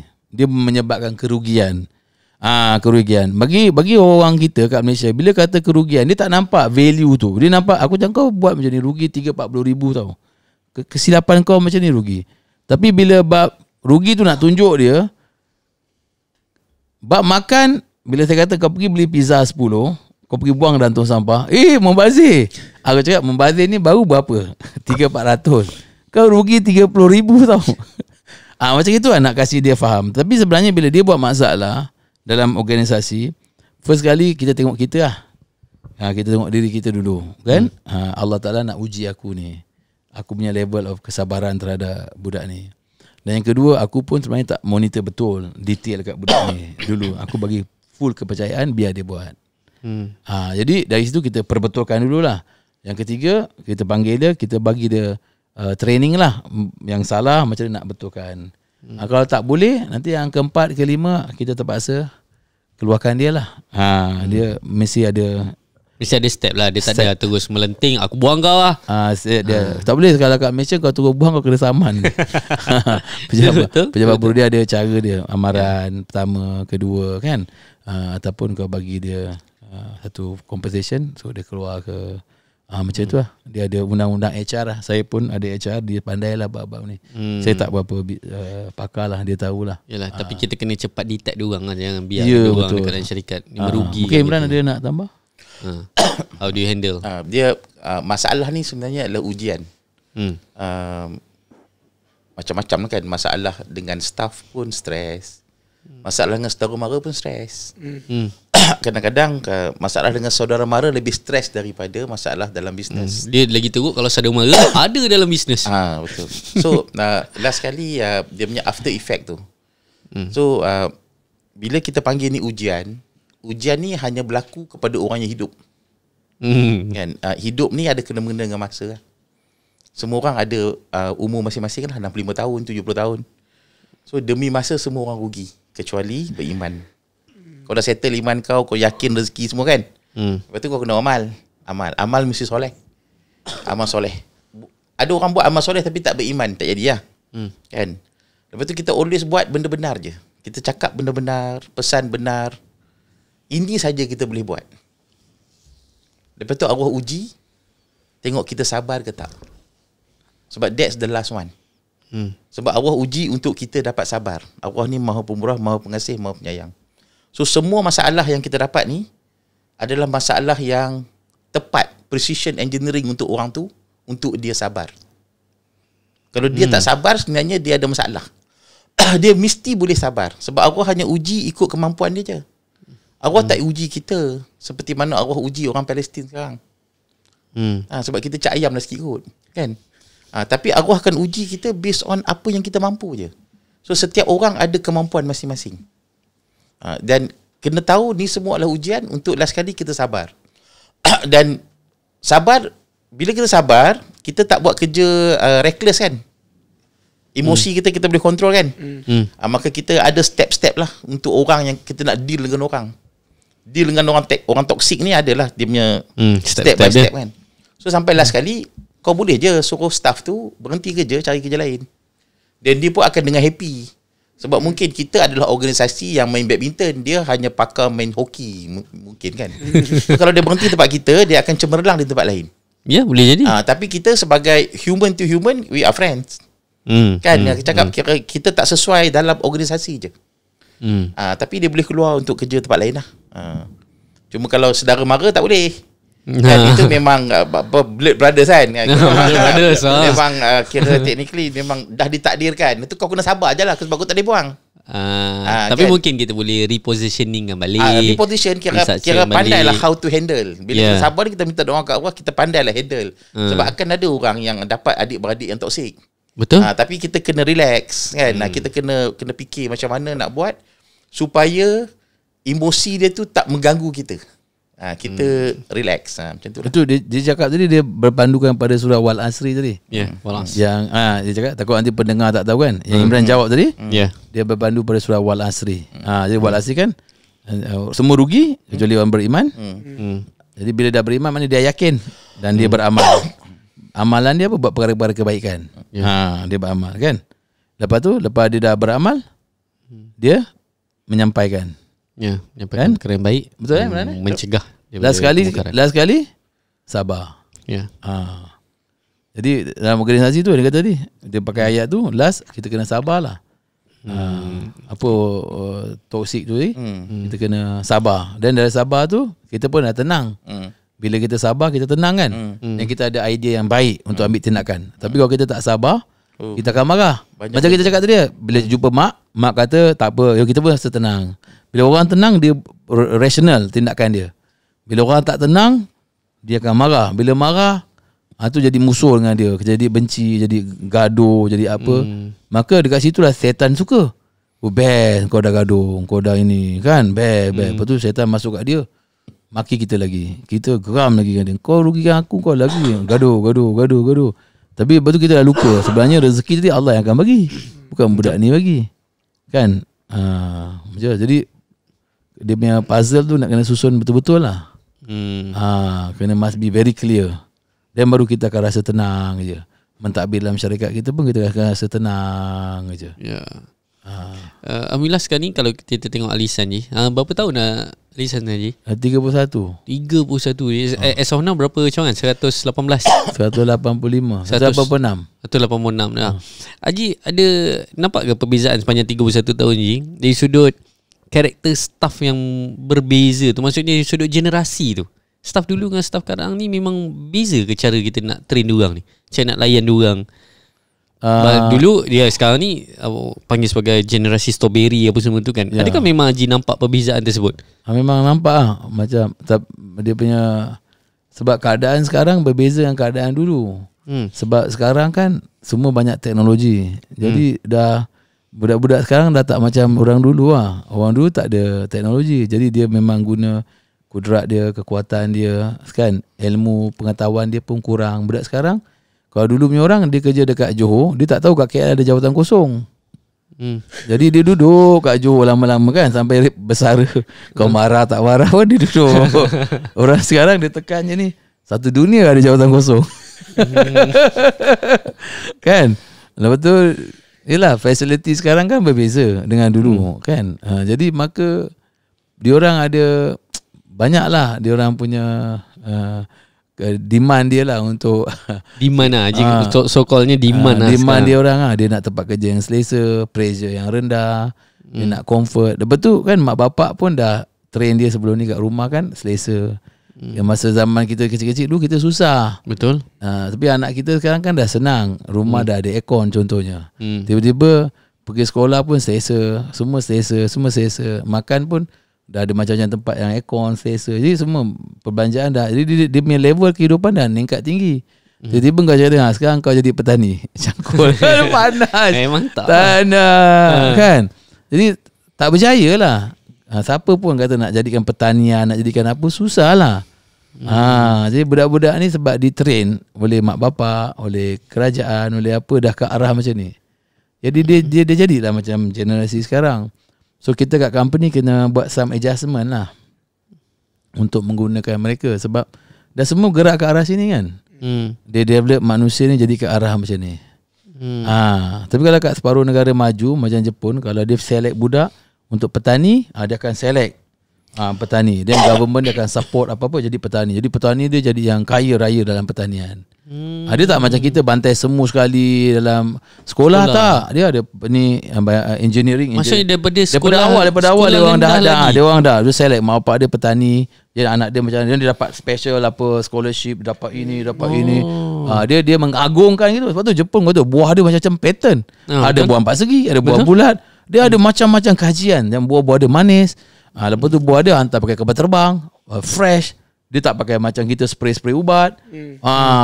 Tak organik. Kita kan pergi hantar Singapura je dah kat Johor Causeway tu. Banyak lori kena check kan. Kalau ada kandungan racun tinggi, Singapura tak terima. Apa lagi Jepun. Sebab tu makanan ni sebenarnya mahal. Kalau murah ni maknanya berbahaya lah. Kan sebab tu orang yang petani betul-betul dia kaya sebenarnya lah. Ya, apa pasal aku pergi cerita pertanian ni? Aku dah macam kita tu staff yang berbeza generasi tadi. Jadi macam itulah keadaannya. Jadi kalau sistem kat negara kita dah pergi ke arah tu, dan jadi dia jadi macam tu lah. Dia jadi dah macam agak soft lah. Maknanya dia dah tak tough macam dulu lah. So kita as a business owner ni yang kena adapt dengan budak-budak sekarang ni lah. Kita tak boleh tampuk keras. Dan kita kena bagi tahu juga sebenarnya dengan pemimpin, dengan pemerintah. Kita kena share maklumat-maklumat yang benar. Jadi sesiapa menteri apa kita kena bagi tahu dengan dia. Kita kena email kat dia. Sebab tu masyarakat ni sebenarnya sebaik-baiknya jangan asyik condemn je. Kena bagi poin-poin apa yang perlu diperbaiki. Dia dengar tak apa lah. Email. Semua orang boleh email kat kementerian. Bagi tahu, kementerian ni tak betul lah. Pandangan aku macam ni. Nanti dia baca. Mana tahu dalam banyak-banyak surat kita email, satu dia dengar, dia pun bawa. Sebab yang duduk jadi menteri pun dia tak ada idea semua benda pun. Betul. Kan? Yang jadi menteri dia pernah berniaga, dia pun mungkin tak pernah berniaga. Kan? Dia pernah ini, dia pun mungkin tak pernah. Jadi kalau kita bagi dia input, mungkin dia baca, bagus lah idea ni. Dia pun ambil idea tu kan. Jadi contohnya macam keadaan macam ni, perlu buat macam ni kan. Contohlah. Tu pandangan saya macam tu lah. Dari dulu hingga sekarang memang ada perbezaan lah. Okay. Saya basically dah terjawab banyak soalan saya. As a person, dan macam mana kita nak handle team, and then macam mana kita nak as a person dan sebagai team untuk kita control apa yang berlaku dekat luar. So basically okay. Settle. Tuan ada lagi soalan? Tak melibatkan perempuan ke apa lagi? Salah tu kalau saya di-judge based on soalan saya tuan. Jangan judge soalan saya tuan. Bukan saya tak judge. Nama apa pun kau buat saja. Saya buat saja. Janji ada manfaat tu je. Betul. Tak apa, kita berhenti rehat terlebih dahulu sebelum kita masuk segmen yang terakhir lepas ni insya-Allah. Tengah kusyuk kan dengan podcast ni? Jap. Sabar dulu. Saya nak kongsikan sekejap je. Kalau anda business owner yang nak sistematikkan perniagaan anda, nak growkan bisnes anda dengan lebih laju, dan anda sendiri mungkin nak keluar daripada operasi, saya nak jemput anda ke satu program khas Amazing Founder Grow Business Lebih Laju. 2 hari penuh strategi, bukan gula-gula, step by step. Fokus kepada pengurusan dan kepimpinan, fokus kepada marketing, strategi marketing yang up to trend, dan juga dari sudut bagaimana menggunakan AI untuk perniagaan anda. Mudah kata, one stop center training untuk perniagaan anda. So semua info ada kat bahagian description. Klik link dan daftar sekarang. Kita jumpa nanti. Teruskan menonton. Alright, selamat kembali ke segmen ketiga dan juga segmen last bagi podcast Buat Saja. Dan make sure kepada anda yang sedang menonton, jangan lupa subscribe, jangan lupa tekan loceng untuk bersama kita. Dan untuk makluman semua juga, set studio kita ni ditaja oleh Bintang Furniture. So bagi anda yang mungkin nak maklumat ke ataupun nak sponsor ke apa ke, boleh pergi dekat bahagian description dekat bawah lah, insyaAllah. So kita dah masuk bahagian penutup bahagian segmen yang terakhir ni. So bagaimana Tuan Fadi, mungkin soalan yang terakhir terbagi pada Haji Ali dan Haji Imran lah. Maybe cara kaedah untuk kita ini untuk dia panggil apa, menyimpulkan cara untuk kita jadi seorang yang kita nak capai apa yang kita nak di dunia dan di akhirat. So apa perlu kita lakukan sekarang? Jadi kalau kita tengok tadi daripada awal kita bincang tadi kan, kita dah tengok dah faktor-faktor asas tadi lah, faktor-faktor basic yang perlu kita buat. Jangan asyik bincang je lah, jangan cakap. Kita kena mulakan Dah dengar, dah faham, dah ada satu ilmu tu, kita kena buat. Dah buat tu, baru kita boleh cakap lah kesan dia tu bagaimana. Jadi saya suka tadi yang siapa nama tadi? Amani tadi kan, cakap berkenaan student college kat sini. Dia bercakap tentang ada dua benda tadi. Satu, pemikiran masyarakat kan. Masyarakat punya pemikiran, dia suka dapat satu maklumat, dia suka komen. Ada komen yang positif, ada komen yang negatif. Jadi sebab tu bila kita dapat satu point tu, satu maklumat, kita tengok yang point tersebut, orang yang komen positif tu, maknanya dia dapat ke tak dapat point tersebut, dia faham tak, dan dia dapat amalkan tak. Yang pemikiran yang suka komen negatif, mungkin dia tak ada apa-apa benda nak buat kan, dia saja je Provoke. Dia saja provoke ke apa ke kan. Sebenarnya untuk satu masyarakat organisasi ke masyarakat nak berubah, kita dengar apa-apa point, kalau benda tu bagus kan, kita ambil dia sebagai positif. Jangan kita taruh benda negatif supaya orang lain baca benda tu jadi tak elok. Jadi kita jadi macam jadi tak batu api. Jadi berdosa tau sebenarnya. Orang tu dah cakap benda ni benar. Lepas tu kau saja masukkan benda tu jadi tak best. Kau provoke. Jadi engkau sebenarnya, saya tak boleh cakap benda tu macam iblis jadian ke apa-apalah. Tapi marah dia ni Nurtizen ni. Bukan maksud saya macam nak cakap, bukan saya kata dia iblis, tak lah. Saya tak kata lah. Macam benda tu dah benda benar, tiba-tiba engkau komen-komen, mana kau nak apa tujuan? Nak supaya orang ni jangan teruskan buat dakwah? Orang ni jangan teruskan menyampaikan kan? Mana kalau kita tengok, saya ada tengok satu video Lily J ke apa tu, dia cakap kalau engkau dia kata, Nabi kata, kalau engkau tak ada benda nak cakap, kau diam je lah. Kan? Bagi orang yang dengar, dia suka benda tu positif. Jadi mindset kita biarlah ke depan. Kalau dapat satu idea tu, ni bagus lah, dan semua orang dengar kalau bagus, buatlah. Tapi kita belum buat, belum amal, kita dah komen.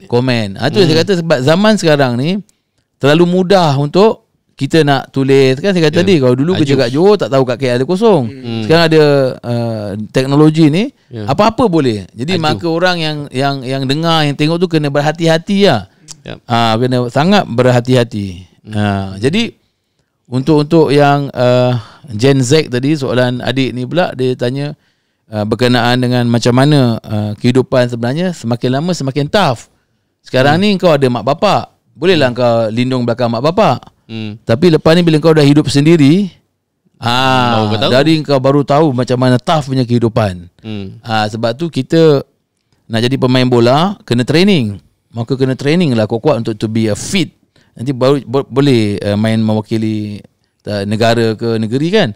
Tapi kalau kau lembik kan, orang tegur sikit kau, saya berhenti, saya saya tak nak kerja, pemikiran negatif kan, nak relax, tak nak ada pressure dalam kehidupan, dan susah. Sebab hidup ni penuh dengan pressure, dengan isteri pressure, dengan anak pressure kan. Tapi macam mana kita nak take it benda tu lah. Betul. Kalau kita semua nak senang, nanti kita ada masalah nanti. Jadi lebih kurang macam tu lah saya punya pandangan lah. Berkenaan tadi yang apa. Jadi sebab tu saya kata kita kena selalu positif lah. Kita kena sokong untuk negara kita. Bila kita ada apa-apa idea, share dengan orang atas, dengan kementerian, dengan siapa saja untuk bagi idea supaya apa yang terbaik untuk negara kita kan. Untuk perniagaan kita kan. Jangan asyik komplain. Dan kita pun fikir apa kita punya sumbangan kepada syarikat kita, kepada ibu bapa kita, kepada keluarga kita, kepada negara kita kan. Apa sumbangan kita. Jadi mindset kita kena tukar berbanding kepada mindset kita condemn kan. Apa yang kita condemn sebenarnya kita nak untuk kita saja. Kita tak nak fikir pun untuk masyarakat tadi. Jadi pemikiran tu juga kita kena tukarkan. Kena betul lah. Kena betulkan balik lah. A good mindset will create a good life lah. Kan. Macam mana? Apa pandangan? Apa perlu kita buat sebagai kesimpulan lah, sebagai seorang macam Haji Ali tadi bagi tahu, kalau benda tu tak ada manfaat, jangan buat lah. Macam benda orang nampak obviously buat benda baik, awak pergi masuk untuk bagi benda negatif just untuk spark conversation yang negatif, baik tak payah buat. Dia benda tu saya tak cakap orang tu iblis tau tadi. Saya nak cakap perbuatan tu, pekerjaan tu, apa dia punya niat, apa dia punya tujuan. Kan? Jadi saya nampak dia punya pemikiran tu macam mana. Kan? Suka contohnya tuduh fitnah. Oh, saya banyak pernah dengar orang kata walisan jual barang tiruan. Ya, betul. Itu kan fitnah. Satu kau masukkan kat situ yang baca beribu-ribu orang dan katakanlah sangkut 100 orang percaya. Kau tahu tak dosa kau tu macam mana fitnah? Balik pada Quran, fitnah tu apa hukum? Sama bunuh. Dan kau fitnah dah ramai orang dah start percaya. Dan kenapa kau sanggup buat benda ni? Kenapa kau nak jahanamkan perniagaan orang lain? Ya. Tak ada bukti pun. Kau suka-suka just type tau. Kau pump, kau pun hantar. Dan dalam 1000 orang mungkin 100 orang percaya. Dan 1 orang percaya, dia pergi cerita-cerita dengan kawan-kawan dia pula. Kan? Jadi kesan dia, orang dah percaya, jadi fitnah. Dosa kau tu setiap hari tau. Orang tu cakap kau berdosa. Lepas tu kau kata kenapa hidup kau susah? Sebab kau berdosa dengan manusia tadi. Fitnah tu tadi. Dan macam mana kau nak dapat keberkatan dalam kehidupan kau? Sangat susah ni. Kau fitnah manusia. Dan mungkin ada syarikat yang kau fitnah tu sampai bankrupt.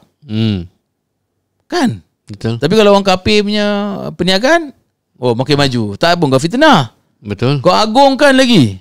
So apa jenis manusia kau ni? Kalau orang Melayu, orang Islam punya, kau fitnah, kau itu, kau ini. Tapi kalau orang kafir, tak. Kau agungkan, dia best, dia ori, dia apa. Macam-macam kau puji je. Kan? Double standard. Padahal kalau kita cek balik kat Malaysia, orang kafir bayar zakat tak? Tak. Pakcik kau pernah dapat duit zakat daripada kita. Kau tak pernah fikir pun. Keluarga kau, saudara mara kau pernah kita bayar zakat. Lepas tu kau fitnah aku lagi. Kau cakap jual barang tiruan.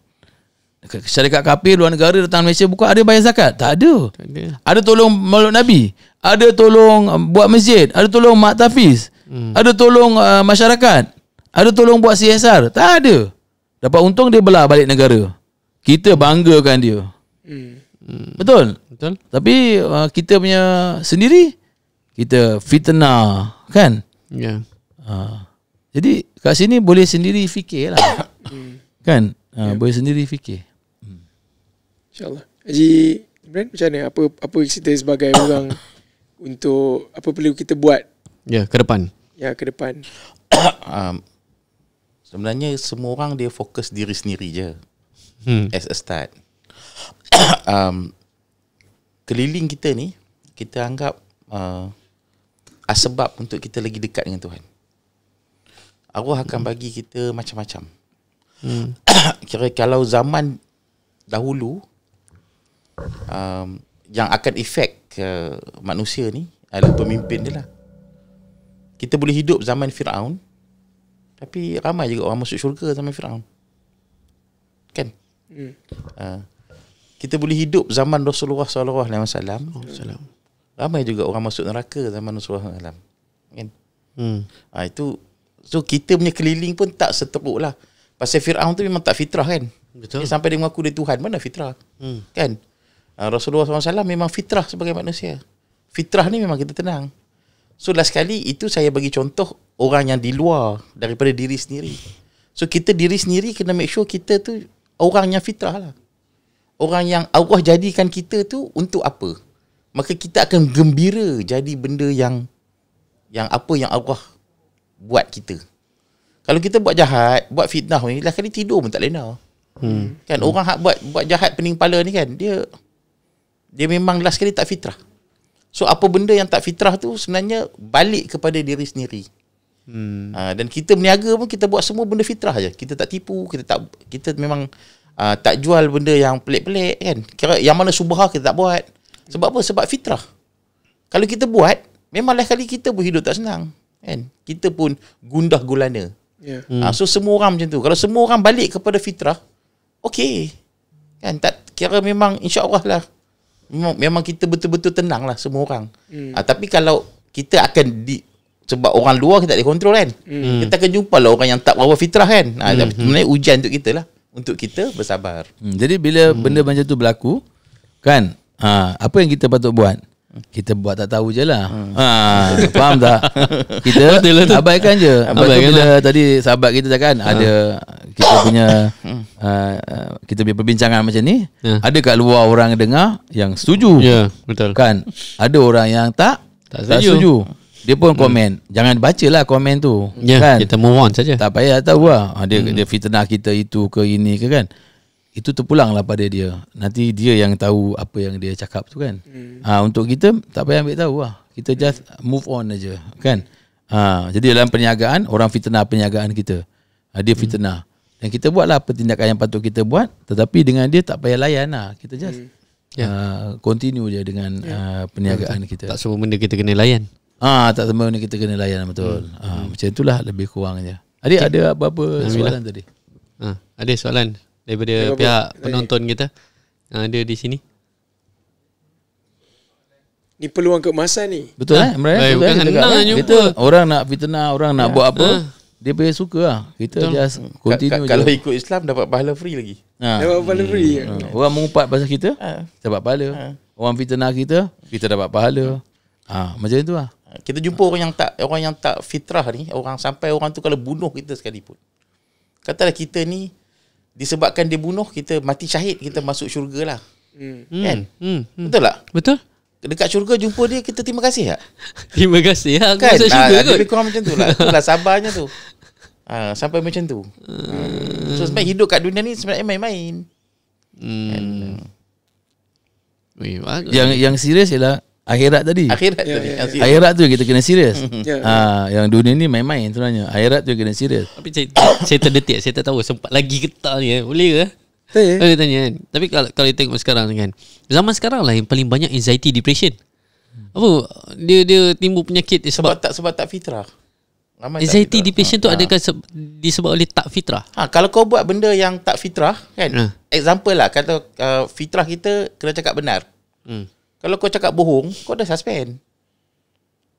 Satu suspend tengok kena tangkap. Nombor dua suspend rasa bersalah. Kalau orang tu beriman, bertakwa, lagi takut. Itu je, benda kecil je. Haji Imran bagi tahu tadi. Kalau kita buat salah, Islam, solat taubat, dah habis dah. Move on. Dan ke depan tu Allah janji rezeki. Yang kau perlu buat, kau fikir sekarang. Enjoy. Tapi yang penting ni kena taubat. Taubat tu kita kena menyesal. Kita kena rasa kita bersalah. Sebab ada orang dia tak rasa bersalah. Katalah dia berzina, kena tangkap. Dia tak rasa bersalah, dia cuma malu je. Malu kena tangkap. Ya, malu kena tangkap lah. Sampai tu dia duk huru-hara lagi. Dia kena bertaubat. Dia kena tahu itu salah, dia taubat, tak nak buat lagi. Barulah move on. Barulah kita boleh move on. Ya, lepas tu kau bayangkan dosa sekarang ni bukan macam dulu tau. Dia masuk satu dia dalam WhatsApp, dalam kita punya budi bicara ni kan, buah bicara, tiba-tiba dia masuk satu. Dia nyak satu benda kan, fitnah katakan. Dosa tu bukan untuk seorang tau. Macam saya kata tadi, beribu orang akan baca. Dia MLM. Jadi kalau pahala, banyak pahala. Kalau dosa, banyak dosa. Jadi macam mana dia tak rasa pressure? Dosa yang datang tu terlalu banyak, bertubi-tubi. Sebab tu kita tak boleh main-main benda ni. Orang bercakap benda ni, kau masuk ni, kau sonok-sonok. Lepas tu orang tu nanti dia jadi pressure. Sebab dia tak duduk atas jalan lurus. Dia ingat benda ni sonok-sonok. Alah, kedai dia ni tiwan, sonok dia cakap. Ini dia ni mengumpat, sonok je dia cakap. Dia suka-suka hati je nak komen apa-apa. Dia tak ada fikir dua kali kan. Kau bayangkan dosa yang akan dia terima tu nanti. Jadi maka dia bila dosa banyak datang-datang, dia akan rasa pressure. Lepas satu lagi, kalau kita tengok dekat handphone pun, orang suka scroll kan. Jadi otak manusia kan terlalu cepat nak kena tukar. Sekarang dia tengah politik, kejap lagi dia scroll kebakaran, kejap lagi dia tengok makanan, kejap lagi dia tengok ekonomi, kejap lagi dia cakap pasal bisnes, kejap lagi dia cakap pasal agama. Dalam masa 10 minit macam-macam consume, 30 tajuk berbeza. Kau rasa otak dia jam tak? Betul. Dan orang bukan main 10 minit, orang main berjam-jam. Jadi otak dia kap. Last sekali bearing semua rosak. Kat kepala dia punya skru tertanggal. Last tu yang dia jadi anxiety, depression, semua benda tu datang. Sebab maklumat tu tak sempat nak digest. Betul, campur lagi dengan pemakanan. Boleh tambah tak? Boleh tambah boleh. Rasa anxiety dengan depression ni kan. Dia Allah bagi kat kita Al-Quran tu adalah penunjuk, adalah pedoman. It's a guide. Guide ni kalau zaman kita ni adalah smaller scale adalah Waze lah. Katalah kita nak pergi ke balik Sungai Petani. Kita pakai ada Waze kan. Tengok-tengok ada accident dekat Ipoh kan. Waze cakap kan accident kan. Jam betul kan. Betul. Kita boleh cakap kat mak kita tak kan, mak lambat lah sampai kan. Lepas tu kita tak kita nak singgah Ipoh lah, kita tidur Ipoh lah, besok lah kan. Nampak tak, mak kita tenang, kita pun tenang kan. Sebab apa? Sebab benda tu lengkap. Al-Quran lengkap. Daripada hidup sampai mati Allah dah cerita semua dah perjalanan hidup. So bila tak ada benda tu, kita suspend tak? Kita jam tapi tak ada way, kita tak tahu. Mak kita risau, kita pun risau. Tapi kita tak tahu. Nampak tak? Kita pun tak relax kan? Betul. So kita akan anxiety sebab kita tidak tahu cerita yang sampai habis. Esoknya tu kita tak tahu future tu jadi macam mana. Kita terlampau risau. Hidup kita kat dunia ni, kita hidup first time. Kita bukannya second time. Tak ada siapa nak cerita kat kita. Nak cerita kat kita pun semua dah mati. Kan orang yang nak kita hidup first time. Betul. The only one yang cerita kat kita Quran je. Allah cerita. Allah adalah pencipta kita. Allah cerita. Pasal lepas mati, masa mati, pasal ujian. Allah kita ujian kan, kurang harta ke, nyawa lah, macam-macam Allah cerita. Jadi kalau kita dah tahu semua cerita tu, kalau kita ada ujian apa semua, rasanya anxiety insya-Allah kurang sikit. Sebab kita tahu ini semua ialah Allah dah susun cantik dah. Interesting. Kita first time hidup. Memang first time hidup. Ingat tu, kita first time hidup. Ada ni. Siapa nak cerita kat kita? Kelantan kan keluar ni, YOLO. YOLO. You only live once. Kelantan. YOLO juga tau. Okay, alright. Okay, soalan ada tak? Kalau tak ada soalan, bagaimana Haji memastikan komunikasi antara pengurusan atasan dan staff Gen Z berjalan lancar? Communication, the difference sekarang, dulu. Okay, soalan daripada penonton kita adalah daripada situasi kita sekarang ni, yang atas-atas ni semua Gen X, baby boomers. Tapi yang bawah ni Gen Z. Macam mana nak pastikan komunikasi, cara cakap tu sampai pada yang muda ni? Betul tu soalan dia. Saya Alhamdulillah sebab company saya dah ada team yang run. Jadi saya sebagai chairman, saya dah tak involve in the operational daily tu. Saya ada CEO saya. Jadi saya pula belajar daripada CEO saya macam mana cara diorang corporate komunikasi. Diorang ada banyak sesi-sesi. Diorang ada town hall. Diorang ada sesi, macam-macam sesi lah. Perjumpaan untuk diorang. So untuk constant communication tu. Constant communication. Jadi setiap hari saya tengok diorang ada macam hari Senin diorang akan jumpa department ni. Okay, data department ni diorang akan go through. Besok department lain. Jadi semua daripada data setiap department tu akan present, maka diorang sama-sama bincang. Jadi dekat situ atas dengan bawah komunikasi, tapi dia punya hala tuju data tadi. How to improve performance dekat department masing-masing. So senang cerita, kalau saya boleh rangkumkan, dia ada visual management untuk menampakkan, bukan sekadar bercakap. Yang kedua adalah konsisten, kena selalu. Konsisten. Dia tak boleh dia every week. Kadang-kadang tak boleh, bila masalah baru jumpa, dia tak boleh. Dia kena selalu. Dua benda ni yang kena seiring. Betul. Untuk jumpa dengan Gen Z. Sebab setiap jabatan kan ada C-level dia kan. Semua betul. C-level kan ada dia punya KPI. So KPI tu maka every week, hari Senin jabatan ni, hari Selasa saya tengok jabatan ni. Jadi Rabu, jadi jabatan tu macam sesi sebelah pagi tu dia orang kenalah present data ni hit ke tak, apa ke tak, dia orang kena ada. Jadi maka atas dengan bawah tu dah start komunikasi lah. Jadi Imran mungkin ada sama je. Kami kat board kan. Tapi kalau Gen Z tu yang kita deal adalah dengan, kalau saya anak tak nak hire lah. Kan. So dia kalau ni Dr. Bernie punya buku lah kan, dia relationship ni dia ada parent, adult dengan children kan. Dia kalau kita always practice kita punya relationship tu between adult and adult, kita okay. Tak ramai orang yang bila dia become parents, dia deal dengan anak dia sebagai children lah. Parent and children is the communication is different. Tapi bila sampai dekat sampai satu stage, kita kena faham dengan anak kita pun kita kena start communication adult to adult. Then insya-Allah kita boleh deal dengan Gen Z lah. Sebab anak sendirilah Gen Z. Tapi kalau dia asyik dengan anak dia pun masih lagi parent and children, ada harapan dia tak boleh manage Gen Z lah. Sebab Gen Z bukan semua anak dia kan. Tapi memang semua ibu bapa, tak kisahlah Gen Z ke Gen X ke, memang ramai pun ibu bapa masih lagi deal dengan anak tu parent to children. Ya, cara kebudak-budakan. Assume macam dia kena adult to adult.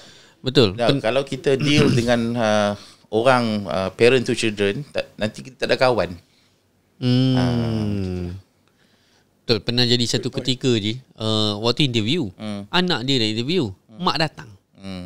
Dia berhenti pun sebab mak suruh. Dia orang tak boleh buat keputusan sendiri. Sebab mungkin ada je kata dia parent to children, dia bukannya parent to adult kan. Dia tak boleh. Dia kena adult to adult. Kalau tidak anak dia tak jadi tak biasa. Jadi ini semua kaitkan balik dengan ekosistem tadilah. Ya, betul. Kenapa mak dia nak sokong sampai ke atas? Mungkin dulu mak dia menyesal masa kecil tak jaga hantar rumah orang. Betul. Mak dia kerja, bila dia dah besar baru dia realise ini tak ada manfaat, maka aku nak kena tolong anak aku sekarang. Sebab orang tu didik rumah pembantu bukan didik macam sebagai mak didik anak.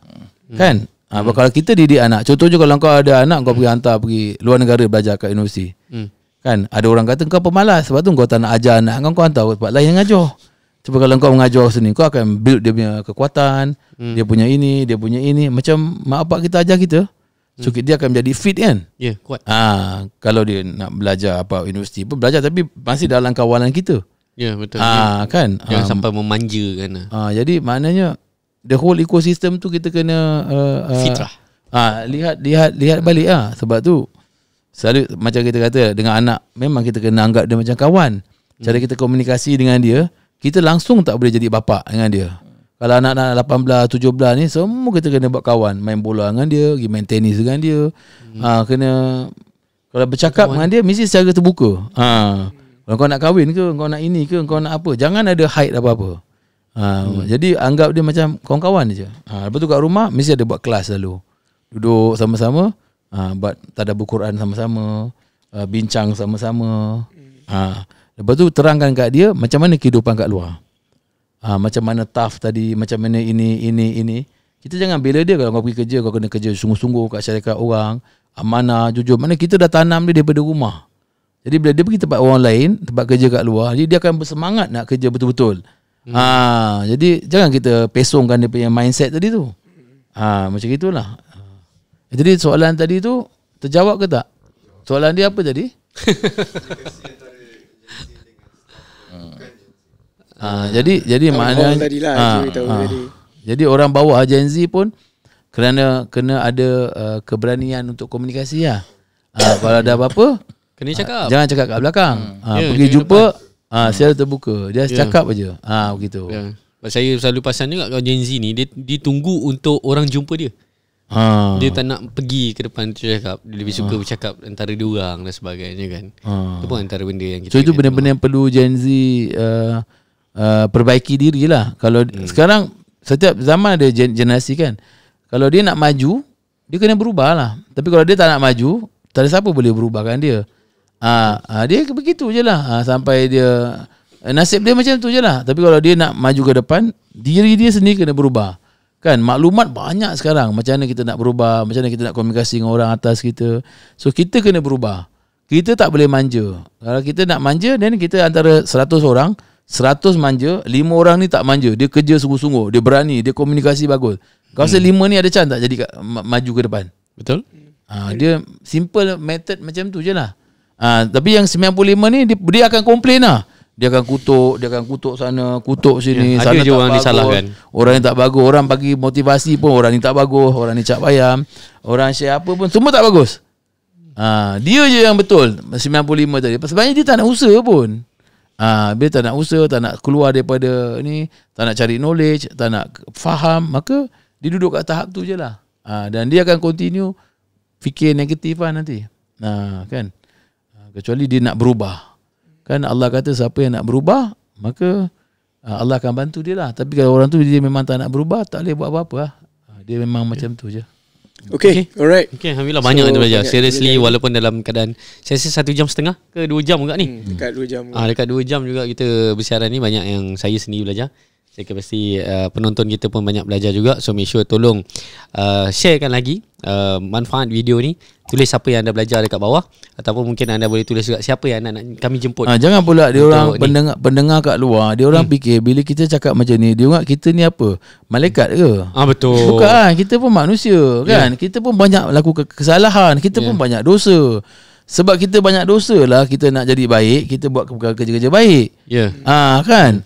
Bukan kita nak cakap engkau jom kita buat maksiat. Tak, kita pun nak pahala bila kita cakap benda kebaikan, dia dengar, dia nampak baik, dia buat, kita pun dapat pahala kan. Betul. Sampaikan benda-benda yang baik dan jangan anggap kita ni baik.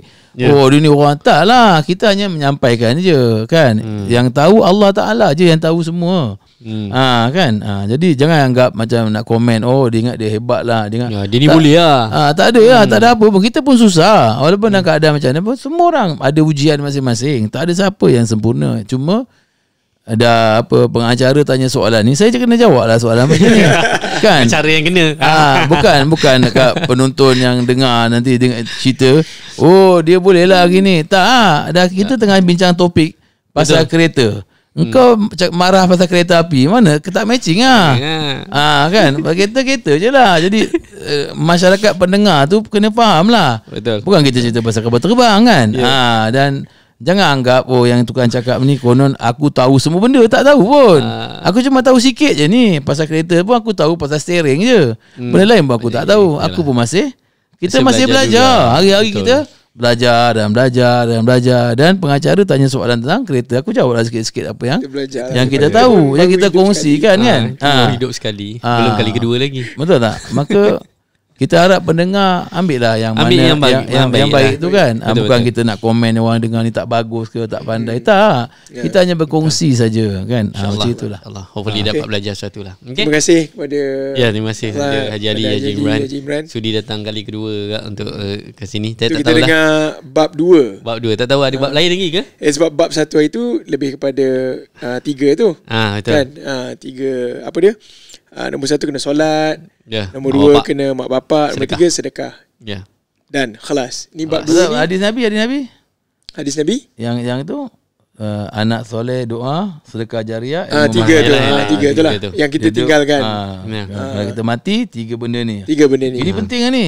Sebab kita akan mati. Betul. Mana bila nak mati ni mesti prepare ni. Betul. Jangan tak prepare KPI ni. Jangan kita mati anak tak soleh lagi. Jangan kita mati tak ada apa pun kebaikan kita buat. Jangan bila kita mati tak ada ilmu manfaat yang kita kongsi. Jadi hari ni bila awak panggil, saya datang.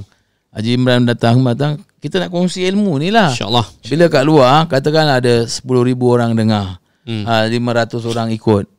Jadi kita dapat pahala kan. Betul. Bukan saya datang ini cakap fitnah. Betul. Bukan tipu orang, tak. Kita cakap benda apa yang kita buat, ini Allah bagi. Jadi siapa ikut, yang tak solat-solat, yang tak hormat ibu bapa, hormat. Jadi kita dapatlah pahala.